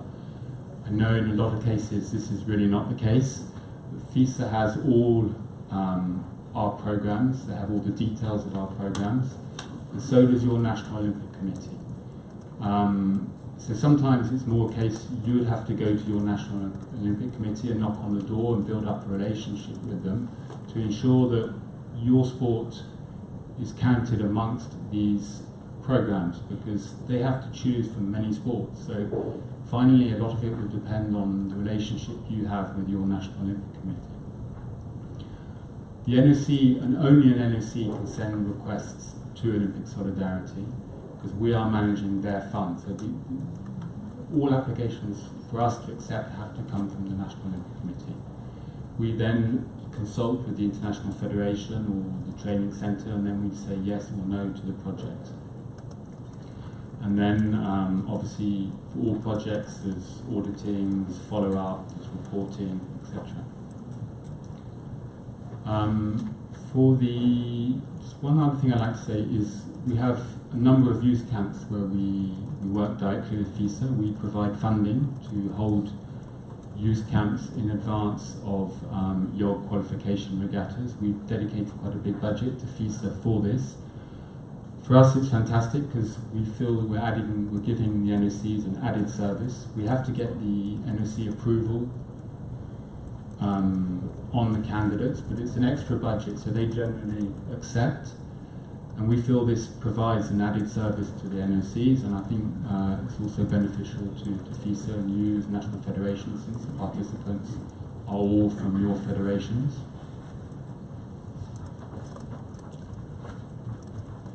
And so, to finish, I'd like to thank you again for the invitation and for listening to me. I hope you're now a little bit more familiar with Olympic Solidarity, our programs, the funding, the opportunities, and how you could potentially tap into these opportunities again, and hopefully increase the part of this funding, the 509 million mentioned in my introductory comments, that will go to your sport. I really understand it's often very difficult with an NOC.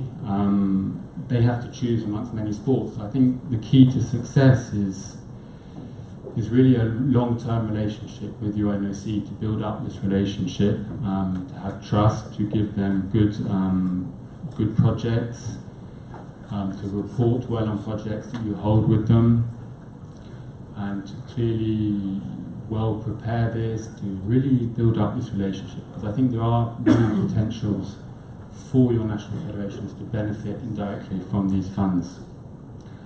As I said, the details of all these programs, the guidelines, the application forms are with each national Olympic Committee, with FISA, who I believe publishes them on their website, so they are available. All our reports from Olympic Solidarity can be found on the IOC website. And just to finish, I'm just going to show you 3 slides very quickly with results, just to show you how it touches your sport. So for Rio, we had just over 1,500 scholarships. 65 of these scholarships were for rowing. It represented a $1 million investment in rowing.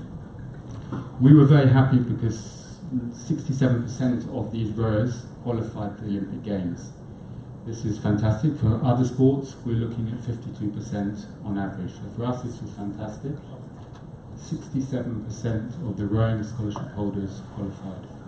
On average, for the other sports, it's 52%. In total, these scholarship holders won 101 medals. 10 of these medals were from rowing. So again, this is, for the number of scholarships given to rowing, this is a fantastic result. So thank you. This looks good for us. It's not our ultimate ambition, it's more the qualification rate is more important to us, but it always looks good for our statistics. And on the coaching programs, of the technical courses, 33 of these were for rowing. The individual scholarships, 12 of them were for rowing, and the DNSS, the final one was 6 of them for rowing. So there's obviously scope to increase this. I think again, if you can really work with your National Olympic Committees, build a relationship, hopefully we can see these figures go up during this 4-year cycle. And finally, for Tokyo, so the Tokyo Scholarship Programme has already started. There are about 100 countries in it so far.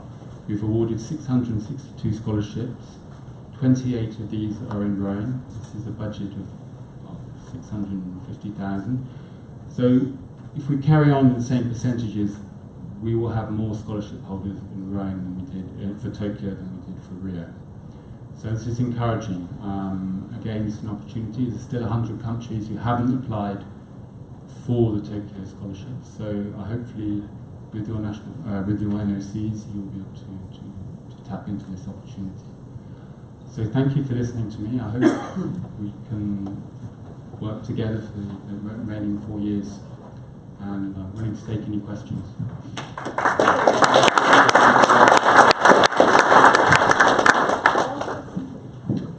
So there will be a test of what he said at the end. So there are a lot of programs. We, in the last 4 years, have invested in our development department to try to support all of the activities that we have, and that's part of the success story, is having the administrative support to help you get access to these programs. It's been great for us, and we really appreciate the relationship. Sheila's standing in the back. She can help you understand what was just said here as well, and is really happy to. You need to establish clear contact with your National Olympic Committee to get in there each time you can to try to access some of these funds and these projects. So it's a lot there, a lot of opportunities to develop. Tricia, you put your hand up? Yeah, I had a question. So you mentioned that the Olympic Solidarity is very keen to have some of the more established NOCs take a mentorship role with others. So say I'm from Canada. So say that we were going to have one of our national federation from rowing was going to have a coaches conference or leadership development conference or something like that. Where does it? What's the difference between applying for the continental funding? Would that just apply if it's only the continent, or would you apply for the it's called the world program if it's including more world participants? So would you apply for continental if it was just the PASO countries, and would you apply for world funding if you were also including Europe and Africa and so on? Is that how you draw the line between the two projects? Not exactly. The world programs are available to all national Olympic committees, and these are run directly from Lausanne. Whereas the continental programs are run through the continental organisations. We just simply give them the money and they run their own programs. So in your specific case, through the world programs, we have opportunities. We have opportunities to do NOC exchanges, to take people from one NOC and have them placed in another NOC. We have funding for other countries to participate in certain events that they would see beneficial to them, like you've just mentioned. So there are possibilities through the world programs for such a continental initiative. So when would you apply for the continental versus the world if you were doing a coaches conference? Would it just depend on where the participants were coming from? So if it was a world event as opposed to a Pan-American sport event, you'd apply for the world versus the Pan Am? Yes. Okay. This is Tricia Smith, our Vice President in charge of development, President of our National Olympic Committee, IOC member. Have you met Sheila too? No. Thanks.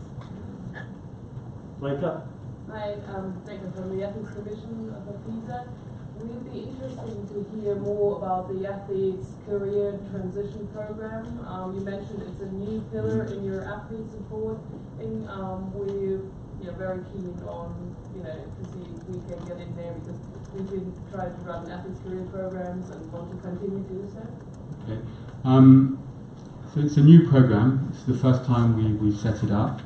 There are two basic elements to it. We offer NOCs the possibility to provide Olympians with some form of education initiative that will help them go into their post-career or their post-athletic career.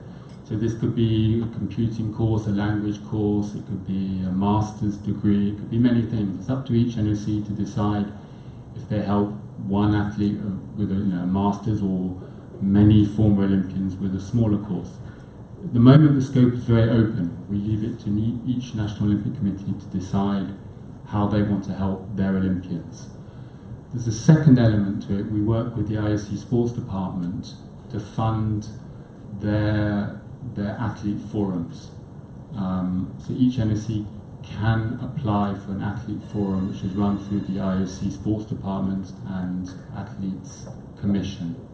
So those are the two elements to it.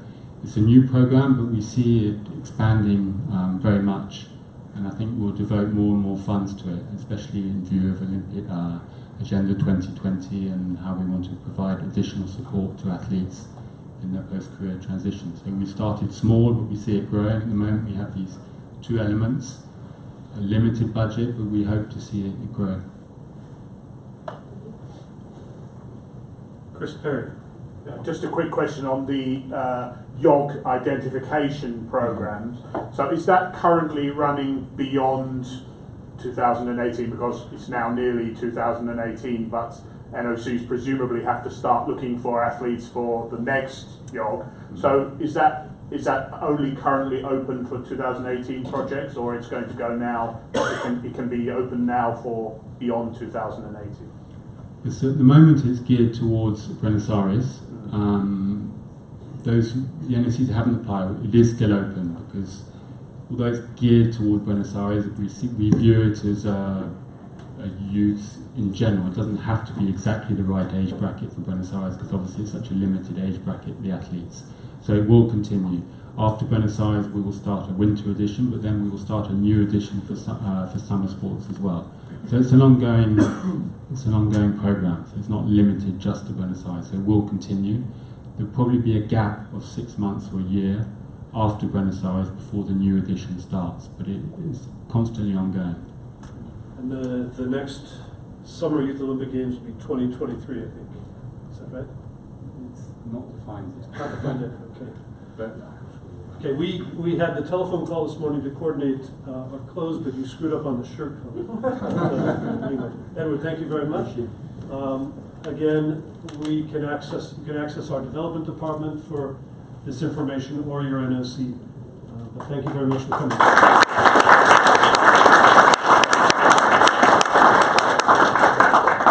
So this is kind of the end of the National Federation Conference leadership section. We will move after the coffee break to the room with the coaches. And we just wanted to say again, this is our experiment to bring everyone together, leadership of national federations, your coaches, and your FISA Council and Commission members, to have a relaxed weekend together, to share common topics. We would like to hear from you. If you like this idea in the off season to find a time to come together, what additional content, what additional subjects, more time on specific content. We will send you a questionnaire to get your feedback. We'll celebrate our award winners tonight together. We found a let's say reasonably priced hotel with conference center at one of the most convenient airports in the world. So we hope that we've reduced the overall cost of your experience. For the coaches conference, it's our experiment to reduce the cost. We've reduced the cost of the coaches conference fee, and hopefully the airfare to Heathrow for nearly every destination is lower than Rio, Vancouver, and Sarasota. So we're wondering if it's more about the overall cost of the experience, and the outcome is a bigger attendance at the coaches conference. So again, we'll get a questionnaire. You'll get a questionnaire asking you what, if you like this, if this is a good solution for you to come together and share common experiences. But we have a few minutes for you to put up your hand and say, I like that, or I would like to see that, or you should do that better. Anyone have a thought that comes to mind right now you would like to share? Yes, Carol. I'd like the opportunity to have very focused presentations with regard to different ways to grow and rowing. And by having a targeted theme throughout today, I think that's what got us here, or me here for sure, is to hear specifically, and now I have connections to different countries to talk to about development in their own country. So I really like that approach. You got a lot of information today. Hopefully you know what you don't know and that you know where to go to try to learn more. These are all themes that it's not about competing against each other, it's about working together for our sport in our countries on all the issues and challenges we're facing. So thank you for that comment. Okay, so the next step is at 3:30. We'll be in the room with the coaches conference for the FISA issue session, which will be an update and then overall Olympic movement and sport movement issues. And I just want to be clear, I've made a lot of people nervous with my cocktail comment. There is no organized cocktail. You're on your own in the bar, but it's great if you all go to the bar and see each other and exchange comments. Nothing's free. You have to pay. Okay? But then at 7 o'clock, the awards dinner starts, and I think each table, did we give them 2 bottles of wine for each table? And then you pay for the rest. All right, everyone, thank you very much. Thank you to our speakers. And everyone did it for free, voluntarily. Fantastic PowerPoints, fantastic presentations. Thank you very much. And see you at 3:30 next door.